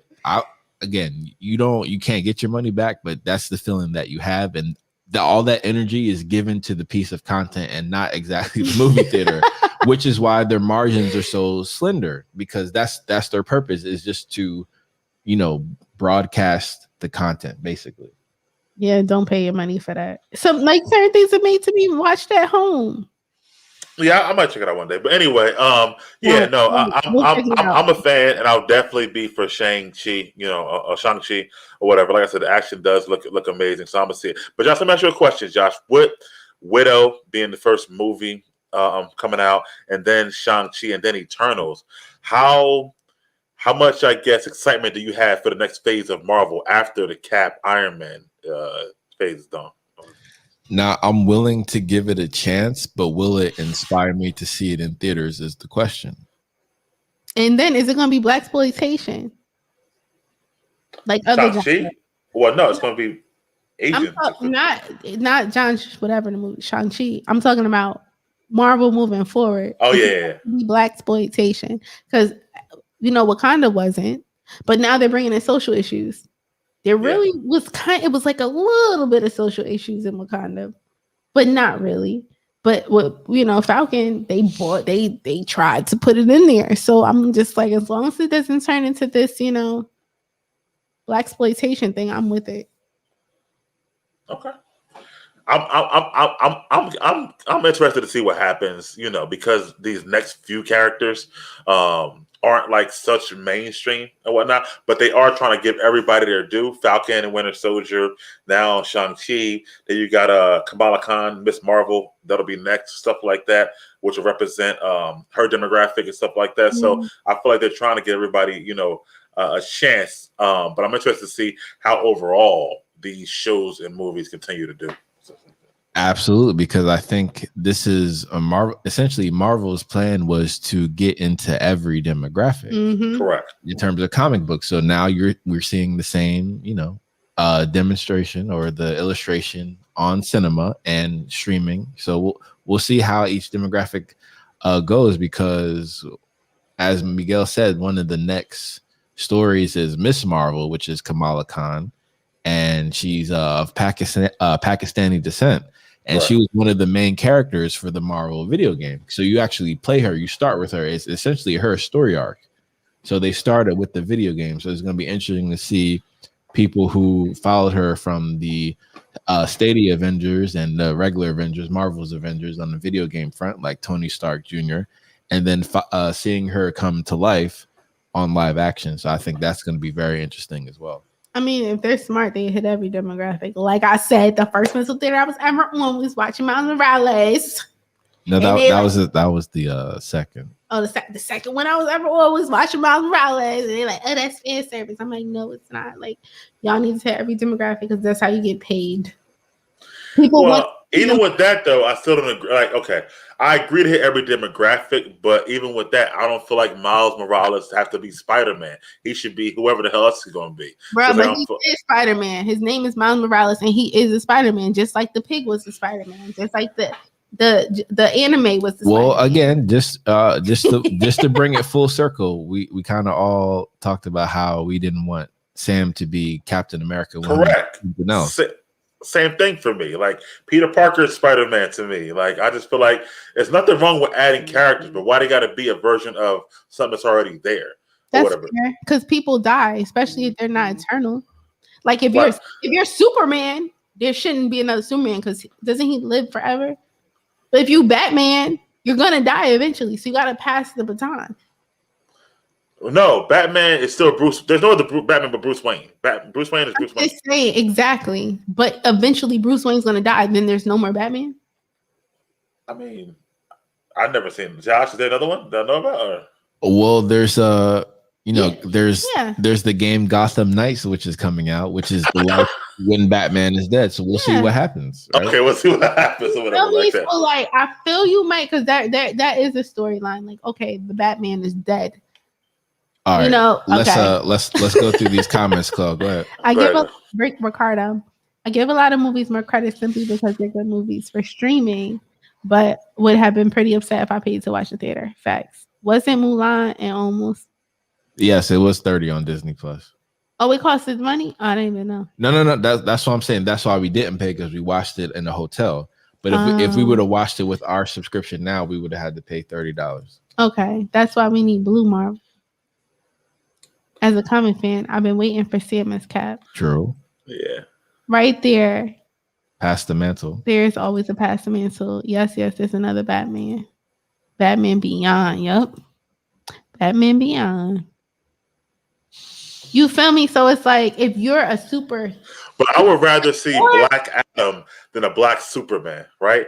I'd rather the Black person get their own character than be a version of the white person that was already there. If he dies, there needs to be a new Superman. But why he gotta be? No, he don't. He can be super black. I don't know. He can be. He don't have to be Superman. Is what I'm saying. Nah, why because can't he be his own person? Because if we're talking about real life and money, Right. Superman has already been a brand that's been invested in. So you can't just say, "Oh, Superman's dead," and there's no more Superman. There has to be a continuation of Superman because they invested so much into that brand. Again, not necessarily. So the same thing that's happened with Spider-Man. So we had the Tobey Maguire, then we had the Andrew Garfield, and now we have the Tom Holland. So each one is his own generation, similar to Star Trek, right? This is how you have the Enterprise, the next generation, or just like how you have James Bond with the revolving door. Yes. You have to go from each series, each inception of it.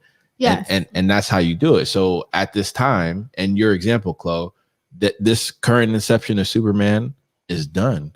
But in every 10 to 15, 20 years, then they can bring it back for another generation. And then you pump it out. Which is why I think different people can play Superman. I'm not saying they can't play him. I'm saying they shouldn't play Clark Kent. That's my point. Like you mean Clark Kent is only for Superman? There should not be Peter whatever Parker for Superman. I'm saying Peter Parker is Spider-Man, right? Yeah, why can't Miles Morales be Spider-Kid? Whatever. I just want to say, like, why he got to be alternate universes? That's the whole point. I mean, okay, in that regard, yes.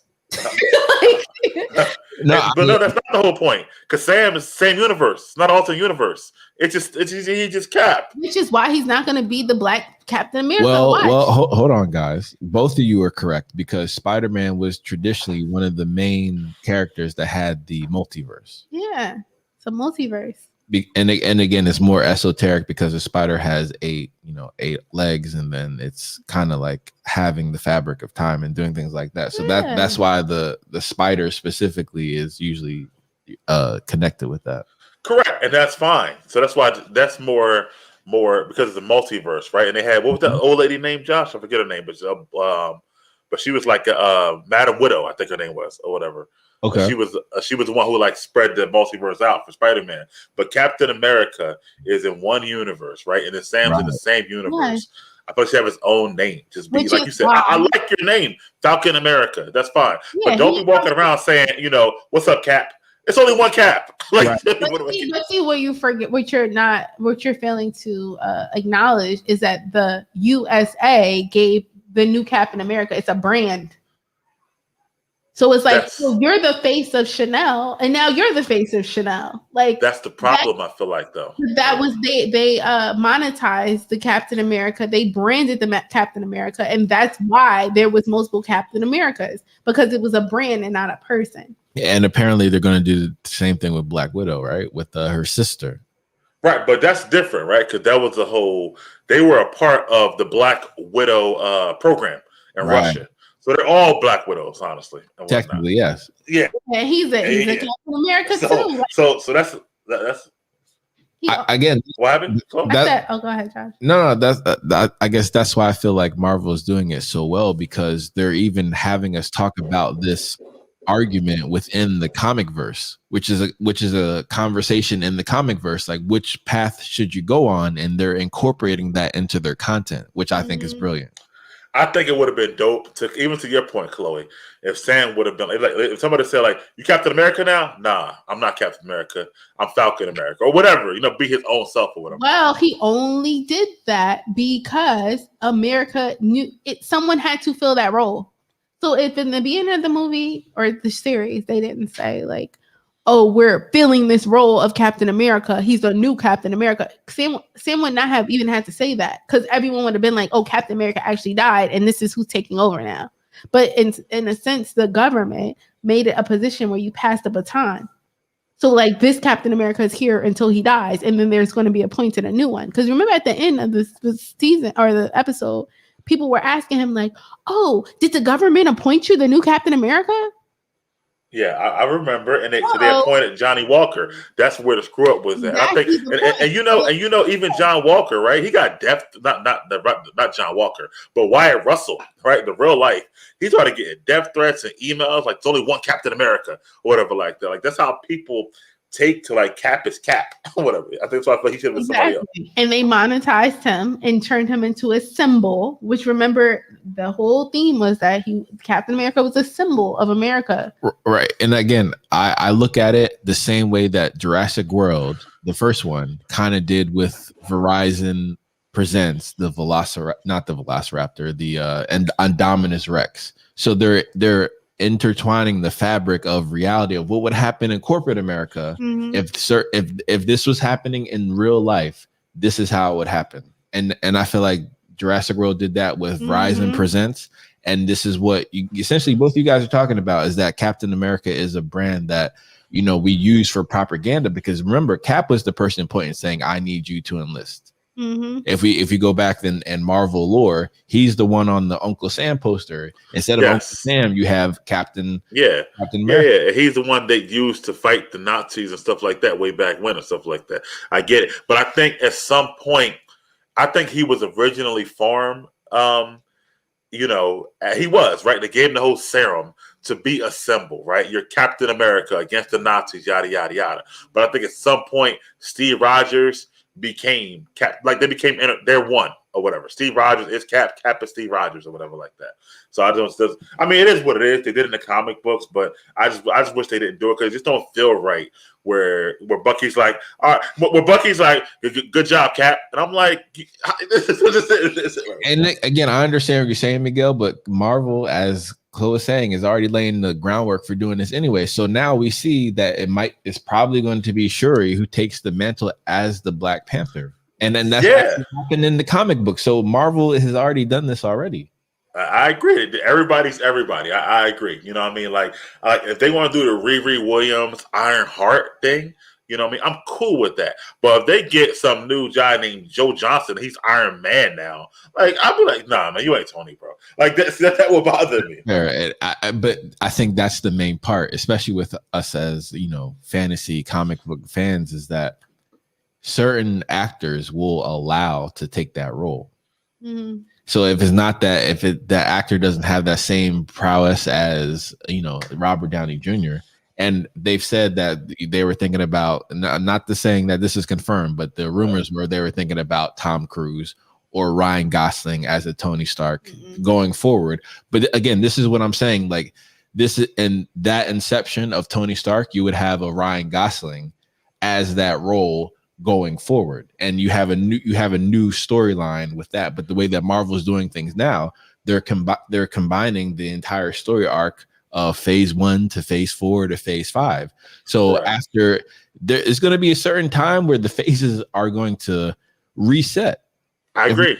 You know what I mean? And that's how you keep it going into perpetuity. I'm okay with the actors. I'm like, I'm Disney does.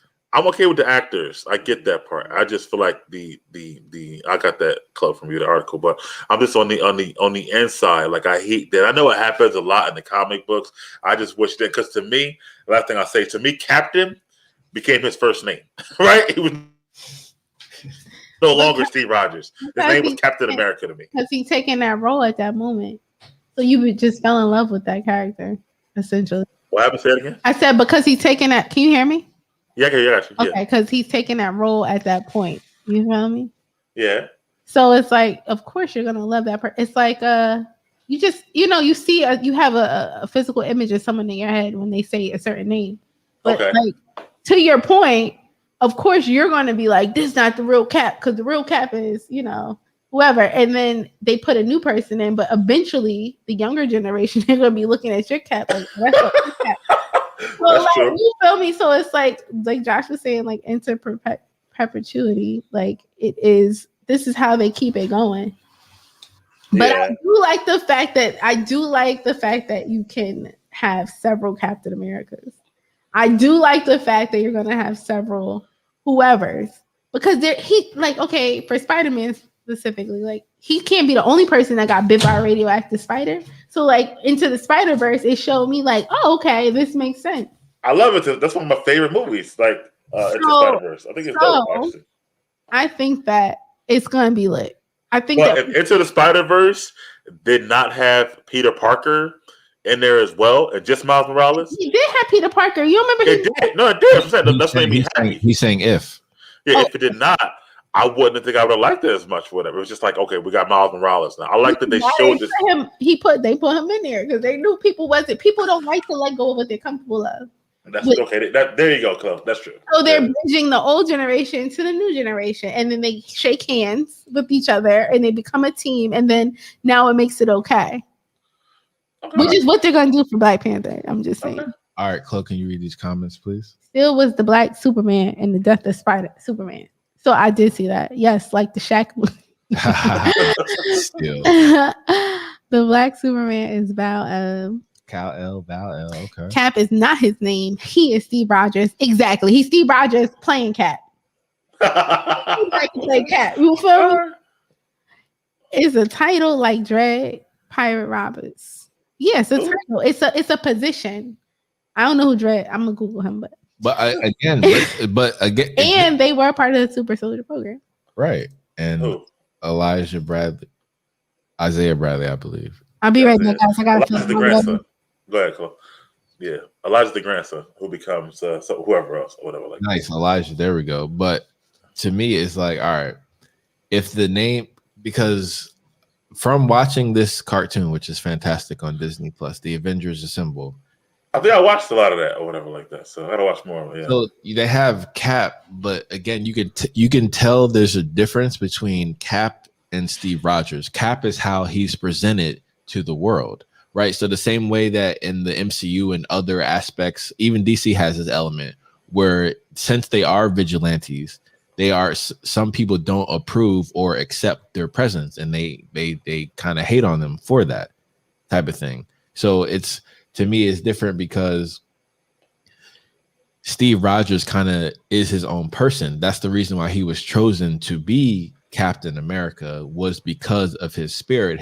Part of his philosophy in life was to do the right thing and never give up, type of thing. Like for example, but I feel like the same way that we have T'Challa is his own character from Black Panther. Black Panther is the mantle that he was born into. But T'Challa as a person, he has his own character development than the previous Black Panther. Okay, like for me, right? I got a Captain America shirt, but it only got, the shield, right? With the red star in the middle. If I'm wearing that, who are people thinking about? Sam Wilson or Steve Rogers? Right? Steve Rogers, 1,000%. Right. So that's why I say to me, they're synonymous with each other. Captain America and Steve Rogers. Yes, you can put the suit on somebody else, but to me, and it's hard to, I hate to say this, but I don't think they're never going to be as recognized as Cap as Steve Rogers was. And again, I agree with you 1,000%. But as we've seen in the comics, sometimes you have someone like Red Hood become Batman. Sometimes you have people like Sam Wilson become Captain America. Correct. think Kevin Feige and his wonderful tutelage, as you would say, he's trying to create his own universe here. Like this is going to be the timeline here. And then in a couple of years, we can have someone else who's going to be the next Kevin Feige, probably a lady with a wonderful vision, right? And she's going to have her own universe and take on the MCU. And it's going to have this own storyline. So marketing wise, do you think that when they come out with shirts and stuff like that, for moving forward, they should put Sam instead of just a shield? Because people won't think about him if it's just a shield on the shirt. They'll think about Steve Rogers, I guess. No, I agree. And me personally, I'm going to think about Steve Rogers. Right. That's what I'm saying. I guess in this inception of it, we'll see what they do with it, because they could combine logos. I know they're creative like that. Yeah, I think they're gonna have to do something to get. I mean, moving forward, I guess I get it, but to get that Steve Rogers as your Cap, if somebody just says, "Yo, that Captain America fight was crazy," nobody's gonna think it was Sam Wilson at this moment or whatever like that. And they're gonna have to do a lot that people think that. Okay. That's true. I would say in this timeline, that's what it would be, and they could actually the shield in the design actually reminds me of the Puerto Rico flag and the in the Cuba flag. Wait, aren't they trying to change that to the 51st state? Well, again, we'll see. But this how the colors are reversed. You could reverse the colors of the shield, and that's essentially what Falcon's, Sam Wilson's, the new Captain America's uniform was. It's essentially the inverse of the predominant color. So instead of red being the predominant, now it's blue being the predominant type of thing, or white being the predominant, and then you have the other color palette. So to me, they can always have it similar but still be different, and just changing the color palette design is pretty simple.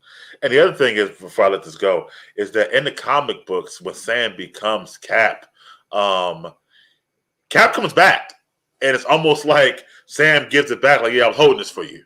You know what I mean? So It's almost like, so that's what I mean. So when I say Steve Rogers is Cap and Cap is Steve Rogers, if it was just like a passing of the mantle, when Steve Rogers comes back, he should be like, "Nah, bro, I'm Cap now." But no, he gave it right back to him. Like, all right, he don't want to be Cap. He has to become Cap out of default.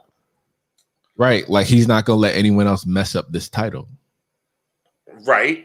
But I think then should he keep the title if it's like, all right, now I'm Cap he's gonna be the Falcon again. But that's what I'm saying. Like you said, it's a mantle, right? So when Red Hood or even Robin in certain comic books, when Batman dies and Robin becomes the new Batman or things like that, if Batman somehow survived and he came back, you don't think he's gonna let him be Batman? I'm gonna be back to Robin. It's just it's out of respect. So it's kind of like if you're taking up a mantle, you pay it for. You not only pay it forward, but you respect the history that brought you there. Mm-hmm. So if they come back, of course you get in that, and I can rock out as this.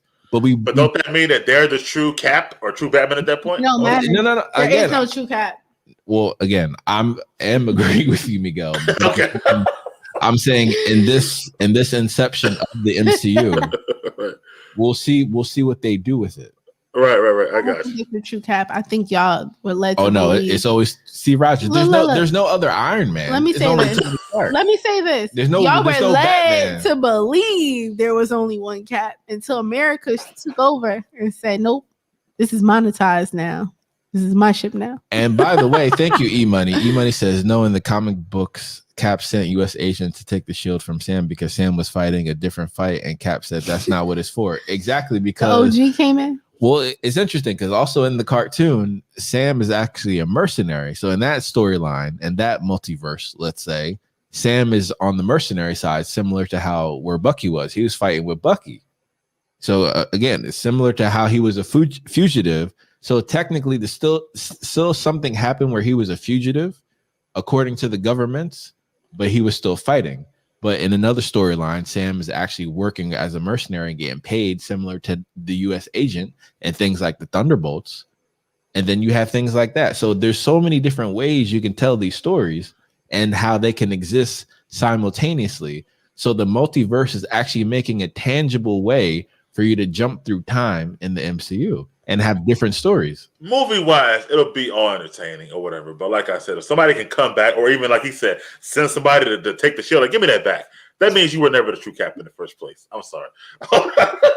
Like Absolutely. But if the original Cap is gone and there's no one else filling that you void, can fill the void. I agree with that. Yeah, that's fine. It's like a substitute teacher, y'all. Okay, I'll give you that. Yeah. Like if the substitute teacher is taking over and the regular teacher out for 3 years, like by that time it's a whole new class.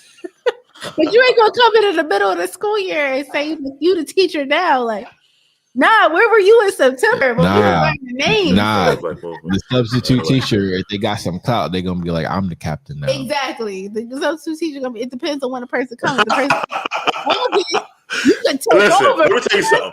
You can take over, but you coming in the middle of this after Christmas break and think you're gonna take over the class after I done learned all the names, you're done.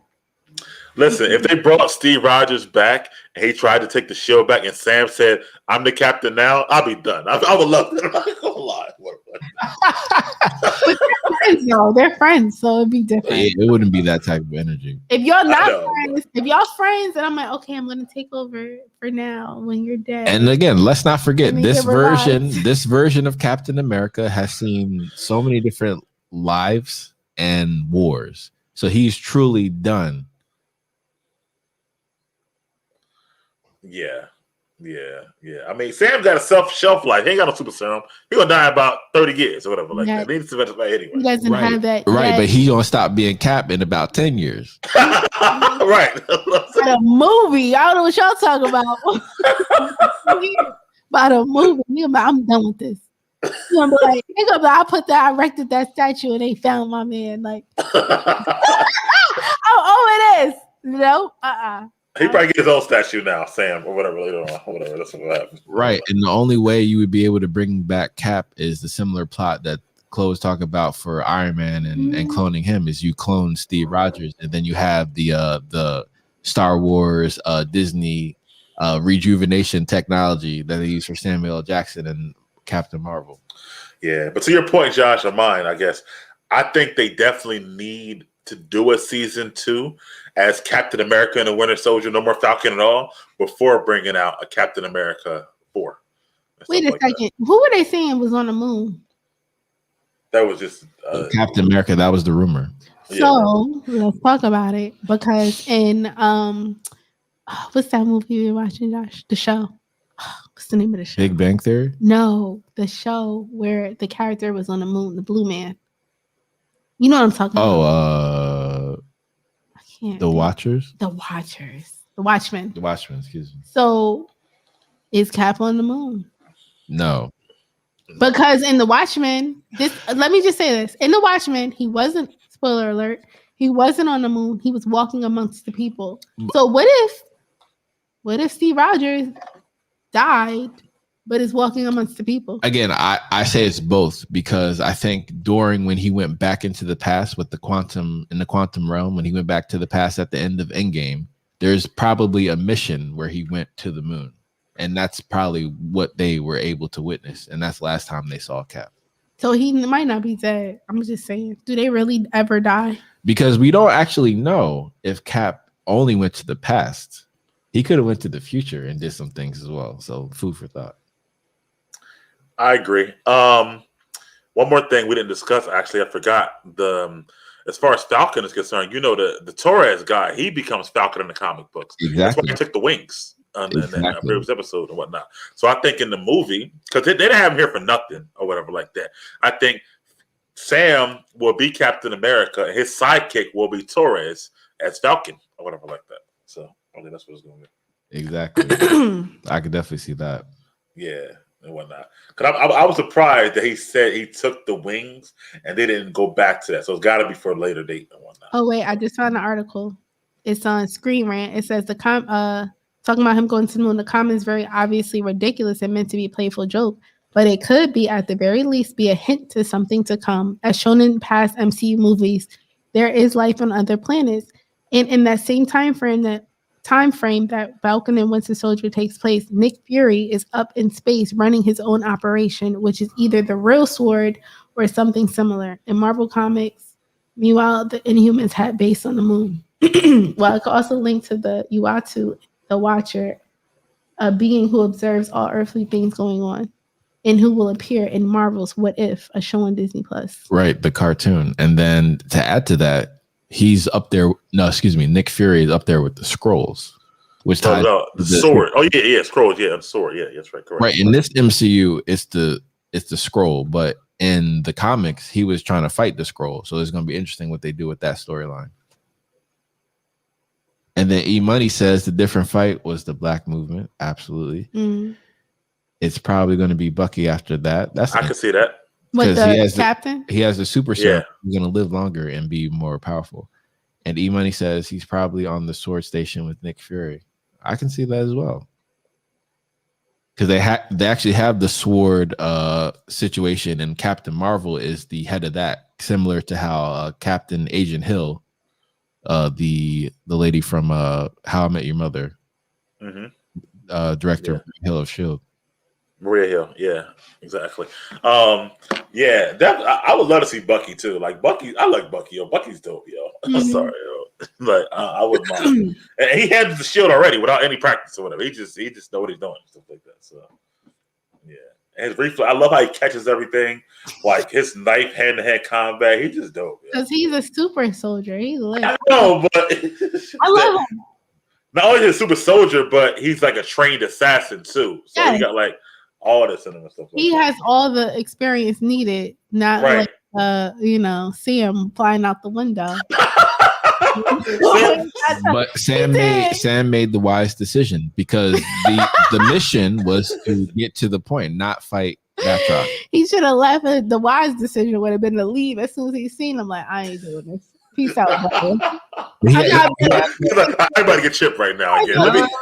Because the way I view it, he was using his target practice. Like, okay, this is what I need to work on. We don't got time for that. This is my weaknesses, because he had to test out the armor first. He had target practice with the trees. You don't remember? No. You need target practice with actual people, because there's training conditions, and then there's real game speed conditions, and those speeds are completely different. That's true. And he knew he was trash, so he was like, he practiced. He practiced with Batroc. That's how I look at it. That's sparring. That's training. Was sparring, and then he belts. Again, I did not say he won. He was practicing. He was testing his limits. He should have tested them wings and what was he doing?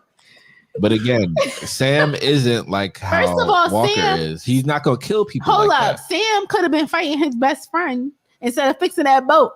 Okay, if he needed some real sparring practice, the boat had to get. You're talking about the boat the whole season. The boat had to get fixed. It did at some point, but I'm sure when he was fighting them trees, he could have been fighting his friend, the Winter Soldier, who is the top assassin.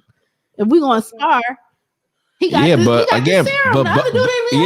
but again, Bucky had to go do his own storyline. He had his own things. I think Sam's charm and why he said it in his speech was that I have no super serum, but I'm still out here doing this.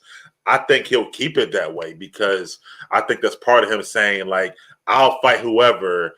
I'm down for the cause, no matter if I'm a super soldier or not, or whatever like that. And don't forget, Zemo asked, "Would you take the serum?" He said no immediately. He tripping.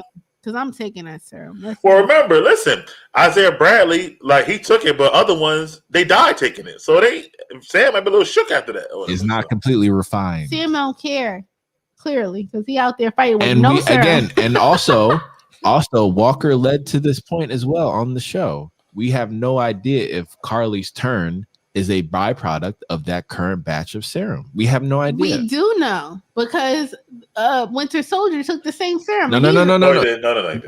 These are all different inceptions of the serum. Remember, it's on the black market. Okay. Black market super serum. You gonna trust that? You probably rather do the vaccine than that.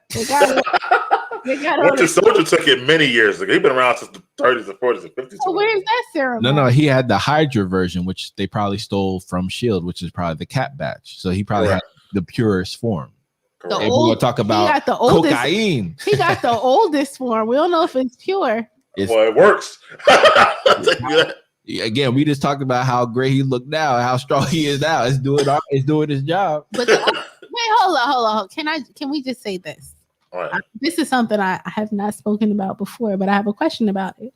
How does Winter Soldier keep his nice young looks When the other man who took the same serum look old as hell. Because he was so Winter Soldier, and since he was like a working for Hydra or whatever, every time he would do a mission, they would freeze him. So he could be frozen for 5-6 years, then come back out for the mission and come back out. Like they never let him roam around or nothing like that. Hence Winter Soldier.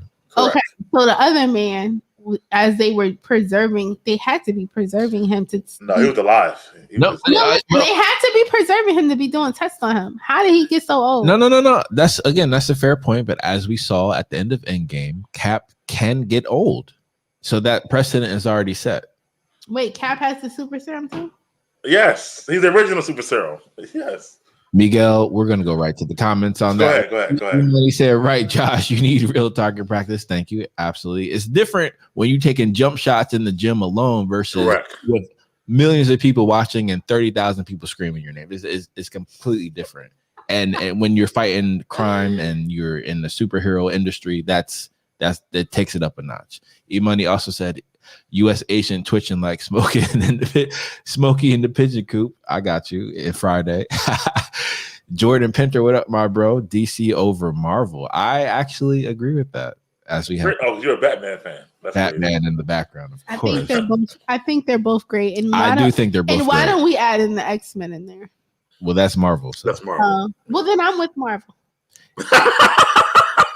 Endgame or Snyder Cut? That's not even close. Come on, I would say Snyder Cut all the way. That's deep. Really close?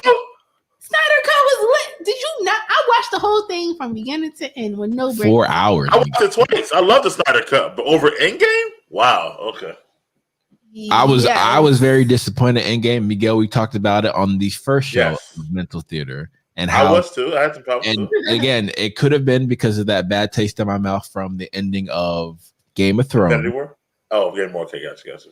So again, as a major fan of both franchises, I was very disappointed in both. I was too. Yeah, we had a whole show about it. I think Infinity War, I told you, is better than Endgame. So to me, and again, I said the same thing, even though Tony Stark Jr. disagrees, even though Hulk is in it, but not really. Okay, then Josh, Infinity War, Snyder Cut then. Definitely Infinity War. It's not even close. Okay, all right. And I mean, and again, I put Infinity War up with the Dark Knight, respectfully. They're just different things. They're different. That's why you compare it. Like, you like apples and you like oranges. Like you might like red apples. And Endgame. That's fair. E-Money. And Jordan also says that Flash scene and Snyder Cut is epic scene. Absolutely. Yes. Endgame is targeted at a younger audience, in my opinion. I agree as well. Well, that's what IMO means. I'm sold. In my opinion. In my opinion. You just found it out today? You said 8 years old. We found it out today. Years old. Today, years old. Thanks, guys. I just, I don't even consider it IMO when I read And then, okay, last question, guys. Actually, second to last, because we got to talk. Read over it. That's a lot.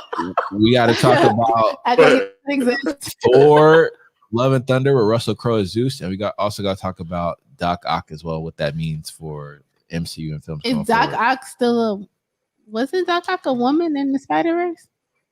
Yes. However, it's going to be Dr. Octavius from Tobey Maguire's universe of Spider-Man. I'm interested because apparently they're going to start right when he fell into the river, and I'm not sure how that river was deep enough to sink that fusion reactor, because it can't be that deep. It's not like the ocean deep. But that's number one. Number two, I'm actually curious to see if when he comes back into Tom Holland's Peter Parker's Spider-Verse, he's going to see Spider-Man. He's just going to react, oh, you're Spider-Man, da-da-da-da. But when the mask finally comes off and he sees a different kid, he's going to be like, where the f am I? And I'm curious for that point.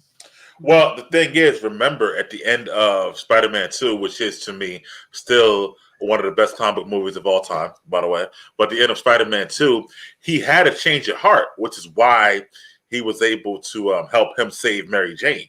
So if he comes back out the river with that, change of heart, no longer evil, I wonder how that'll play out and stuff like that. Or would it take it from like he's still evil or whatever like that? Also, I read it. I read his whole interview. How he talked about that. Okay, what's up, Jordan? Cheers. His whole interview. How he talked about that. He was a little scared because he's older now and stuff like that. But of course, they said, "Have you seen our technology? We can make anybody look young right now," and stuff like that. Okay. But he still gonna have to have, which is true, that's facts or whatever. But he's still gonna have to, he still was a little hesitant or whatever like that. But I'm excited, man. Doc Ock was one of my favorite villains. Alfred Molina is a great actor, man. Always has been. So I'm excited for it, bro. For real. So. And Chloe, what were your thoughts on Doc Ock when you saw him in cinema? I like villains. So me too. Would I like a new villain? Yes, I always like new villains. So we're gonna be a new villain too, though. I think it's coming back with him. Should they keep using the same villain over and over? Maybe, because that's what they do with the Joker. But does Doc Ock have really like the story arc to support that over and over? He's smart enough, though. That's the thing. Marvel lugs its smart, maniacal villains, and especially the masterminds of it all. So this is why I always wanted to have the comic book version of kind of the Avengers, but come together for in Marvel specifically. Like, so you have people like Zemo teaming up with Loki, teaming up with Killmonger, and then imagine if you can persuade Cap and or Bucky to come back to the dark side with Sam Wilson as well. So you have all of them as well. Just kind of, I think that would be an interesting story for a What If series. I think that would be cool. Yeah, I agree. Yeah, bad. I'm not gonna lie. I love bad Winter Soldier. Whatever. So, absolutely. I just want to see the special effects. That's what I'm here for. That's true. That's definitely. I think it's a good. I think that they're building. It's a third movie in the Spider-Man series, a new one, and I think it's going to be huge. Between bringing back Tobey Maguire, Andrew Garfield. Don't forget, Jamie Foxx's Electro coming back too. Besides Doc Ock. Exactly. So it's going to be huge. And huge because they said in the promotional content that is only going to be in theaters, which is so powerful. And that's this Christmas Day. Yeah. That's powerful. They're going all out. And so I respect the risk. So are they going to change that? Events change? Because there's a lot of stuff that was only in movie theaters. I feel like that's just a marketing technique. Like, it's only in theaters because of the vaccine. But like, you're probably right, because there's probably going to be another spike during the winter time. That's the natural spike. I think they'll push it back before they put it in anywhere else or whatever. Because you got to remember, it's not only Disney. Disney's partnered with Sony. Sony doesn't really have a streaming service. They just made a deal with Netflix or whatever, but they're not going to put the brand new Spider-Man movie on Netflix. It's not going to happen. Put it on the PlayStation 5. Well, I don't know. What do you think? Did you ever get a PlayStation? Oh, you got one, right? Yeah. Not yet. But again, it was. Damn, Chloe, you slipping? No, I'm joking. Listen. Okay. We ventured there, and it's like, no, we don't need it right now. It's like, I agree. Yeah, that's definitely true. I can be patient because I'm not gonna lie, I really want to play it now because of MLB The Show. But again, I can wait. Everyone can wait. There's only, like you said, a couple of games. And secondly, they might put it out on PlayStation 5. Why wouldn't they? I don't know if enough people have it, though. Exactly, because then they're going to be like, we have amazing 1 million PlayStations available. Buy them now, and you get for free. Supply and demand. Like, come on. Well, listen, my Regal, which I love, is coming back in 2 weeks, May 14th or whatever like that. So theaters are coming back little by little. So by December, I think they'll be fine. Honestly. They're going to come back seasonally, Mike. I think so. I think they will come back, but it'll be seasonally. So and it'll be on spring, summer, and fall. That makes sense. And then Imani says Thor 4. Bet you will see Hercules in addition to Zeus. Hercules. Hercules is my favorite Greek god. Oh, come on, man! This isn't even a question. It's got to be Thanos. Why don't you read it first? I'm sorry. Go ahead. Hercules is a demigod. Food for thought. And Jordan Pester says, in terms of villains, who is stronger than Thanos or Darkseid? I'm gonna go with Thanos. Me too. Depends on how many rings he has. But remember, Thanos had no boss. Darkseid did have a boss. I like And that. Thanos will beat you up while giving you a speech. Like I love Thanos. Whatever. He's like, I hope they remember you. As he's like, I love this dude. Yeah, I think Thanos is probably one of the like Endgame. Okay, the thing about Endgame is when he just sits there and just chills and waits for him. Like, yeah, I'm waiting for you guys or whatever like that. Like Thanos is just a boss, yo. Yeah. So. Have you ever seen that that YouTube channel that has like crazy battles like Batman versus Darth Vader type of thing? No, I haven't seen that one. I would want to see Thanos have a conversation with the Joker. I think that would be fantastic. Oh, that would be good. Yeah. Let's not forget Thanos cracked the vibranium shield in half with his weapon and stuff like that too. So. Yeah, he like a knife through butter.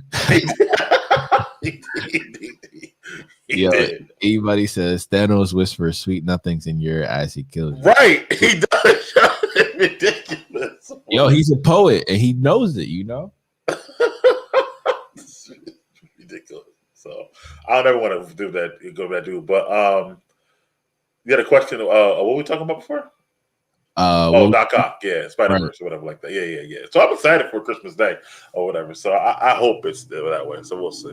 Yeah, and then they also said there's a apparent connection between that and Falcon and Winter Soldier. So there can also be another crossover for that as well, which I think would be fantastic. And Doctor Strange supposed to be in the movie too, or whatever like that. So because Dr. Stephen Strange has, I guess, taken that role of mentor to Peter Parker now that Tony Stark has been deceased. I can see that though. I like your boy Benedict or whatever. So he's always good. So absolutely, and marketing wise, they want to keep all the British actors together. So the Tom Holland, the gentleman who plays Loki, and of course Benedict. Yeah, Tom Hiddleston. Yeah, Hiddleston. There we go. Thank you. Yeah, Tom. And then you had a question about Zeus. You said. Okay. Yeah, so apparently Russell Crowe is now playing Zeus in the Thorverse. I have a story about Russell Crowe.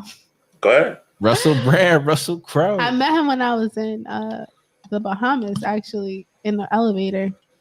And I didn't meet him. Well, my mom met him, but I was in the elevator. Like, that's Russell Crowe. I'm like, I don't know who Russell Crowe is, but thanks, God. Like I was like 8 or 9. So I'm invested in this because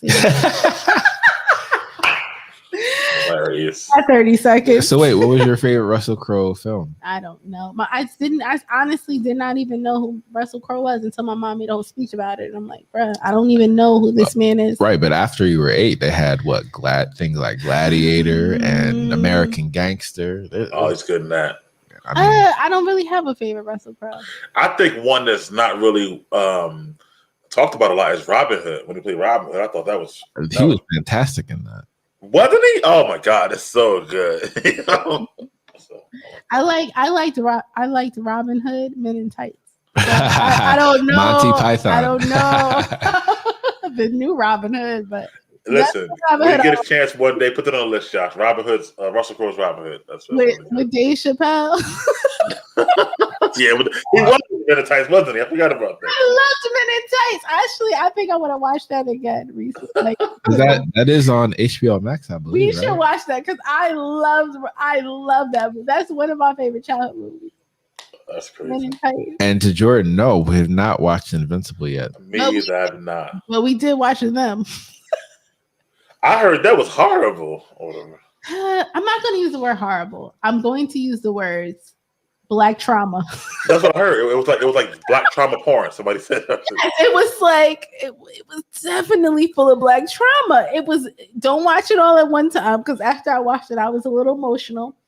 And I think it needs to be watched because it supports our horror themed Black movies. However, just have a tough skin when you watch it and take it for what it is. I would say that Lovecraft Country, which I'm sure you haven't watched yet, Miguel, they do a better job with authentic, accurate in terms of timepieces of Black trauma. It is accurate and it is unfortunate. The Black experience is more. But there's more of a, because again, it's a work of fiction, so there's more of a triumphant arc.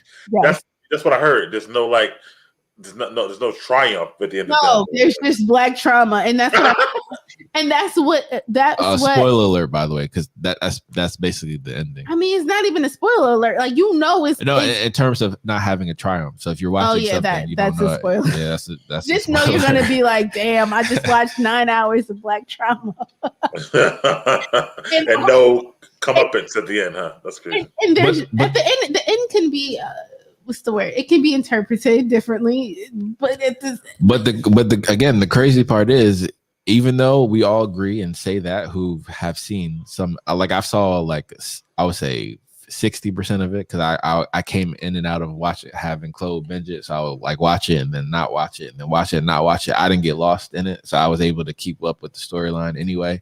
And then they had, I was mad. But they had the trauma and some forms of ghost and poltergeist and things like this. So these concepts, and so you had ghosts being racist and being physically abusive, and then you had white people during the 60s being racist and physically abusive. So it's just like it was just racism all around. And then it takes place in Compton, California. So this is essentially before Compton is inhabited by majority of black people. It shows you how it became inhabited by black people. Exactly. So there was definitely historical accuracy. I think you can learn about the great migration. Migration was talked about in detail. It was talked about the structural aspects of that on the business aspect in terms of real estate. Yes. However, the movie is just black. I mean, the show, it could have been a movie. Like, it could have been a 2-hour movie and then that would have been enough, but there was 8 hours of trauma. So, just be aware of your feelings afterwards. I was just like, I didn't realize how much it affected me until Josh and I started having conversations, and I was like, I'm angry. I'm an angry black woman. I read about, I'm not going to say it on this show, about episode 5 and how crazy that is or whatever like that. So. Like I said, I'm not a preview person. So I like to go into things without any type of anything. Like, I need to go in raw, blank slate. And I need to make my own judgments. After watching it, I watched a lot of reviews about it, and they were consistent in how I felt. So yes, episode 5 is traumatic. Did I feel trauma in that moment? Not necessarily, because if you've watched Rosewood, if you've watched any other, I watched Rosewood. That's good if you watch if you could watch, it's a remnant of Rosewood. Okay. But then I'm just however you felt after Rosewood. Right. How you gonna feel in a moment after episode 5? You feel me? But it's just consistent, like trauma, and something that was talked about as well was that most of the directors were white. I thought it was a Lena Waithe show. Right? Well, even though the creator was black, most of the directors are white. White, like y'all white, yo. I'm surprised Lena Waithe signed up. I like Lena Waithe or whatever too. So I'm surprised she signed up. Can I say this though? The actors they chose were amazing. And that's the thing. That's the thing across the board. The acting in it is fantastic. And I guess that's why people are so upset, is that you had such fantastic acting kind of wasted on nothing that had like a traditional story arc. And even though we can get about cliches about certain story arcs, this one actually needed a positive triumphant at the end. And you got it, but you didn't get it at the end, which kind of sucks, but that is how stories are told. Sometimes it's not always going to be a happy ending. You need it. You need, after the amount of time they spent traumatizing you, they gave you no silver lining at all. The silver linings were also traumatic. Like, it just wasn't. It was. I think it's worth the watch. You have to watch it. The cinematography was amazing. The acting was amazing. The storyline lacked. There was nothing that you can't predict. By the way, Miguel, another question that we asked ourselves on Food for the Culture, shout out to that and Banks, but there's a lot of British black actors and actresses who are playing roles in this powerful time. So if you're a person who, let's say if you're African American, you're not liking British people who are black, who are actors, and they're reprising these roles, it could offend you, because it's kind of like how all the trauma that Chloe is talking about, but it's kind of like there's been some dissociation between the black plight and the in England as opposed to America. Thankfully, during this whole movement that we had the past couple of years, they're coming together. But before, strategically, they were against each other, because during the Civil War, it was England who was in favor of the South. Yeah, I mean, my whole thing about that is that I'm not necessarily upset about them getting roles, but it's like, there's a bunch of American Black actors every day who can play these same parts or whatever like that. So I just don't feel like that's kind of like, it's not fair to look over them, for this British actor. And again, there's nothing wrong with them either, but let's let a Black American woman play Harriet Tubman, right? Than a Black British woman who played. It was hard to watch. It wasn't hard to watch. Don't binge watch it. I made that mistake. I binge watched it and I couldn't process the feelings in time. But again, I think that's part of the point, because the bingeability is excellent, that it makes you dive even deeper into the trauma. So that's the powerful part about it. And it's like, instead of watching a movie like Harriet Tubman, that's 2 hours long. Yeah. Trauma. This is 8 hours of trauma. And then because you essentially watched it all in one day, right? I did. I should have did that. And so you started at what time? I don't know. Some of the episodes range from 35 minutes to 55 minutes. I watched this Black guy. The episode 5, I think I sent it in the group chat, but the episode 5, that's the most traumatic, is one of the shorter episodes. It needed to be shorter. But from the reviews, because like I said, I binge watch reviews all day, but people had to say it, and I agree with them. Most of them said this could have been a 2.5 hour movie. I watched this Black guy. His name is Brandon Keith Avery or whatever. It's called Just My Opinion Reviews or whatever like that. Okay. And he was going off. I got to sing his review about it or whatever. He was like, "Why?" You got to watch it. You have to watch it though. I feel like every Black person needs to watch it. And Josh made a good point. He's like, what's the point of the film? So after you watch something with that much trauma in it, you have to think about it. Is this Blaxploitation or is this educational? Or is it both? But what's the main premise of it? Again, and thank you, Chloe. That was the point I was making, because it is viewed as education for people who aren't Black in America, which is one of the things that we've been, asking for, education for people who have a narrow mind about race, let's say. However, let me ask you a question though. Did the show try to be too smart for its own good? No, let me just say this. It wasn't smart at all. That's the problem. It did not touch on those things that you needed to touch on if you want to touch on this. What I'm gonna say is, to Josh's point about this educational thing, it's questionable, because think of Texas Chainsaw Massacre, right? If you're a person, you go to Texas Chainsaw Massacre, if you get lost in the woods, this could potentially happen, but it's not likely for it to happen. So I feel like the distinguishing factor between fact and fiction was not said in the movie. Like, this is real and this is fake. So somebody seeing episode number 5, they could think that that's just something that's exaggerated. And as Black people watching that, we know that's not exaggerated. We know that that's fact. So as an educational purpose, it should have been more context to that. It should have been like, this is stuff that actually happened versus this is something that's in a horror film. So Claudius, let me ask you, do you think that Marvel and Falcon and Winter Soldier made a powerful point more poignantly than them? I think that because of the current climate of things that's going on and people's access to social media, they see it in real time. So it's more relevant to what's happening now. However, this series, took place in the 1960s. So people don't know if what they're saying is just exaggerated or if this is things that actually happened. Yeah, and see, that's the part that's so powerful, because it does have ghosts and poltergeists and these type of spirits and things, and usually that's put in the the horror or the fantasy realm, so people are able to disassociate easier as opposed to being educated. So that's why we had a very great discussion after watching it. Yes. So I definitely think that would be something for a Black family specifically to watch with their children at a certain age and then have a discussion about it afterwards. They should watch with their children at 5. You need to. I watched Sankofa when I was 5 years old. you feel me? Like, this is a conversation that needs to be happening at any age. From what I heard about episode 5, I wouldn't show a 5-year-old that. You need to show your 5-year-old because this is history. This is our history. This is things that happen. And the thing about it is people are like, oh, let me shield my kids from this. And it's like, bruh, it's 13-year-old kids getting shot and killed. On camera. In real life. So why wouldn't you show your kid this? Show this to your 5-year-old. Show this to your 6-year-old so they know what it is. But for people who aren't in our culture, they might not know that this is real life.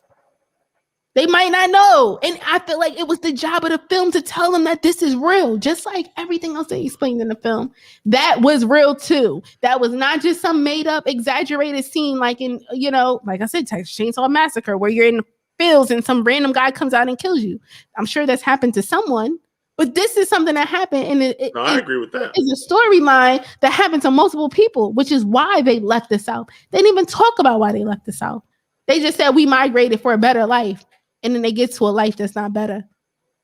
Exactly, and that's a wonderful point, and probably to Jordan Pinter being here because he is from the UK, right? So imagine if this storyline that has Black British actors which will attract Black people from Britain to watch this content, because there's a lot of subscribers in England on Amazon. So that's a big market for Amazon in terms of streaming wise. So now you have people watching this content and actually understanding, and they have the context to be like, wait a minute, we see what's happening now, and we heard it was worse before, or comparable, and if not equal to how it is now.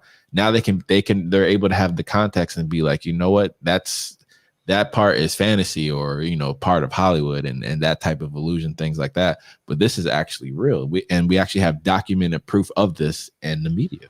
He said there was a part in the movie where there was a lot of racist stuff going on in the movie. And just to build on Josh's point, you as a person who's unaware of the history of America would not even understand that those things that they portrayed are things that are real. And things that are not only real but common.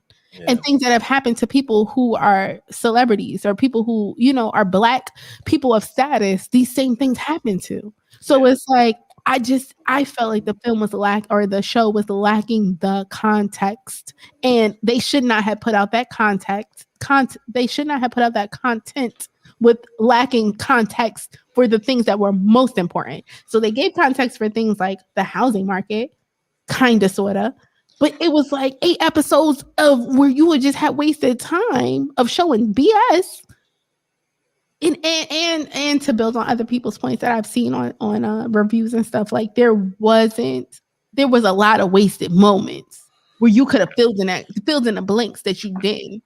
Like it's powerful. I think you should watch it. Absolutely. I get it. Not to cut you off, Josh, but when people say they're tired of either slavery or civil rights stuff, and they just start making those, I disagree. Like, I think they need to continue to educate. There's new generations who don't even realize what happened in the Black culture. So I disagree. And I'm all into those movies, no matter when they come out. As Josh knows, he's seen me go see a bunch of them and review them and stuff like that. So I think that try to pretend and say, you know what, this was 50 years ago or 100 or 200, so let's not discuss it no more. I think it's ridiculous or whatever.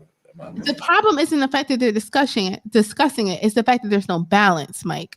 So the fact that all the movies that are coming out are about the Black struggle instead of like a normal Black movie, like Ice Cube, I praise him. He does a good job at just making movies about Black regular people. And that's the problem. Like, yes, we do need movies that are like that, but we also need a balance. Like, y'all can't just keep profiting. But Chloe, do we support each other, right? Because we talked about this last time. Hold on, talked about this last time. You don't see Black comedy films like they were in the 90s, right? With Life and Boomerang and Coming to America and Harlem Nights. You don't see them anymore. So it's we do have a Mike. We just had a Coming to America. We have Black Falcon. We have that, right? But it's just, it needs to be a balance. So I appreciate MCU for coming out with Black Falcon, because that gives me a balance between all the trauma I'm seeing.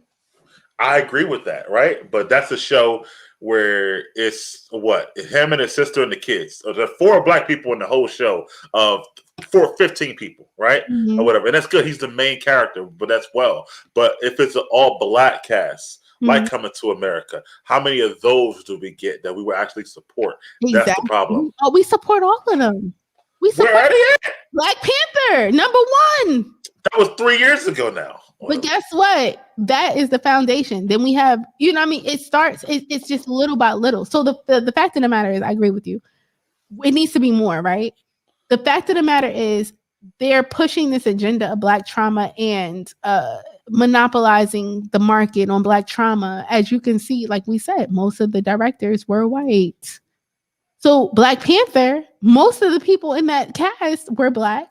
Most of the people in the back of the scenes were Black. The costume designer was Black. Everybody, like, you know, there was it was all Black. I get it. Even the Black soundtrack, right? Yes. But historically, Chloe, even if you take 2 different type of movies, right? Let's say one of my favorites, right? Rom-coms, for example, right? And you take you know, some white whatever, he just doesn't love me no more, whatever, you know what I mean? Like rom-com or The Breakup, whatever. Vince Vaughn and Jennifer Aniston, the perfect example, right? And you take that and then contrast it to, let's say, even Jump in the Broom. That was a good movie that came out 2011 or 12. That barely had a great box office. Why we don't support our stuff like that? What about Girls Trip, Mike? Okay, that's one. That's not a rom-com, it's a comedy. But that came out 2016? It was Girls Trip came out in 2017. 2017. 17, correct. Yeah. Yes, but what I'm saying, I agree with you. There needs to be more of that normal. There does. Yes, but what I'm saying is they're not spending the money on the normal Black experience. They're spending money and investing in these projects that deal with Black trauma. If you think about all the Black movies that came out, Judas and the Black Messiah, Black trauma. If you think about what was it? Queen and Slim, Black trauma. Black trauma. I agree. Yes. All Black trauma. So I appreciate. I want more Black comedies and rom-coms and regular movies. Trust me, I'm the king. I love those movies. Yes. But marketing wise, I'm not sure we're going to support them like we do other stuff. I think we will. I think the problem is not the support. The problem is the support where the money is to even build or start the project. Right. You got to remember, in the development process, there's a script. Then it's given to a company. Correct. You decide on it. Then they decide the actors. Like, there's a process. So you're thinking about the end result. I'm thinking about the result from the beginning. Like, they're not even picking up these projects that show what we want because they think that the money is in the Black trauma. Look at them, for example. Them could have been Amazon could have picked up a whole series like Insecure. People. But look what just made money. Get Out, right? Super popular. And Us. Yes, right? Get Out. But guess what? That's the problem. That was also Black trauma. I know, but that's but how much money they made though. So they're gonna pick up the movies that support Black trauma because they think that's where the money is. But they're not picking up movies that are like, look at Ice Cube Productions. Look at just feel good movies. So you're saying they should take a chance and pick up other stuff and see what happens. That's the chance. We need to spend money on ourselves. Look at Tyler Perry. He's spending money on ourselves. And yes, his stuff does involve a lot of Black trauma, but there's also Black triumph in every one of his movies. So it's a balance. Okay. So I think that people like Tyler Perry. We're saying the same thing. There needs to be more. I think there needs to be more too. People who have the money need to invest in it because that's what we want. Because I'm tired of seeing the same old BS. So would you prefer to see something like Tyler Perry or Ice Cube? Ice Cube. I feel like with my kids, I want to see something Ice Cube. With myself, I want to see some Tyler Perry. Because even though Tyler Perry's characters are exaggerated, they are familiar to our demographic. Everybody knows a Madea. Everybody knows a Uncle, you know what I mean? A Mr. Brown. Like, so I feel like those movies aren't made for other demographics. They're made for us. So we can appreciate them. And that's why he's been so good at making money because he knows who his audience is. Now, these other companies like Amazon, they just like, oh, well, them, us worked and, Get Out worked. So we're going to pick this up. And they don't even know. Meanwhile, it's getting backlash. It's getting blacklashed because we don't need that no more. We good. All right. Well, guys, on that note, I got to get ready to get out of here. Thank Shout you, out to guys. the people. I'm with you though, or whatever. We need more. We agree, Chloe. I'm 100% on that, or whatever like that. But anyway, again, hope to see you guys watching tomorrow, 12:30. Big Mike and Little Ant. I love being in the theater as always, stuff like that.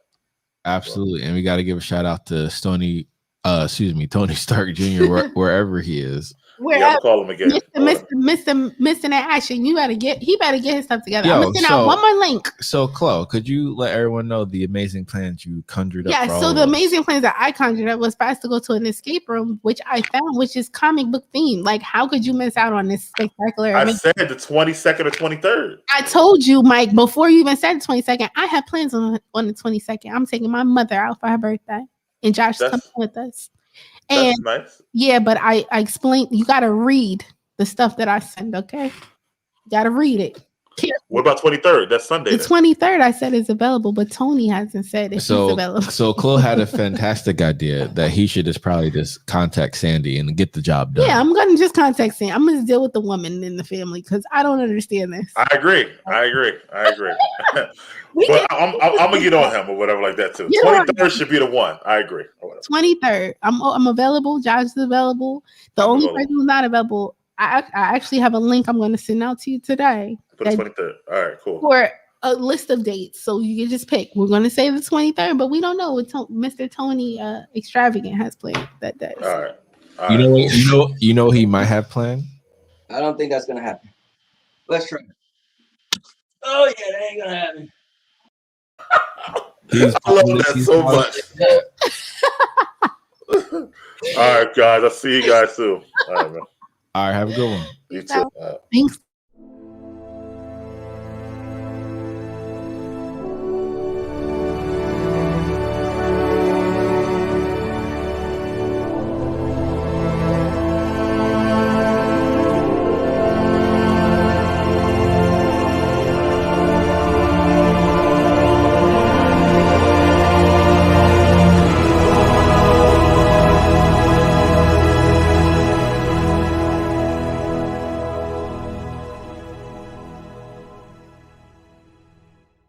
Let's go.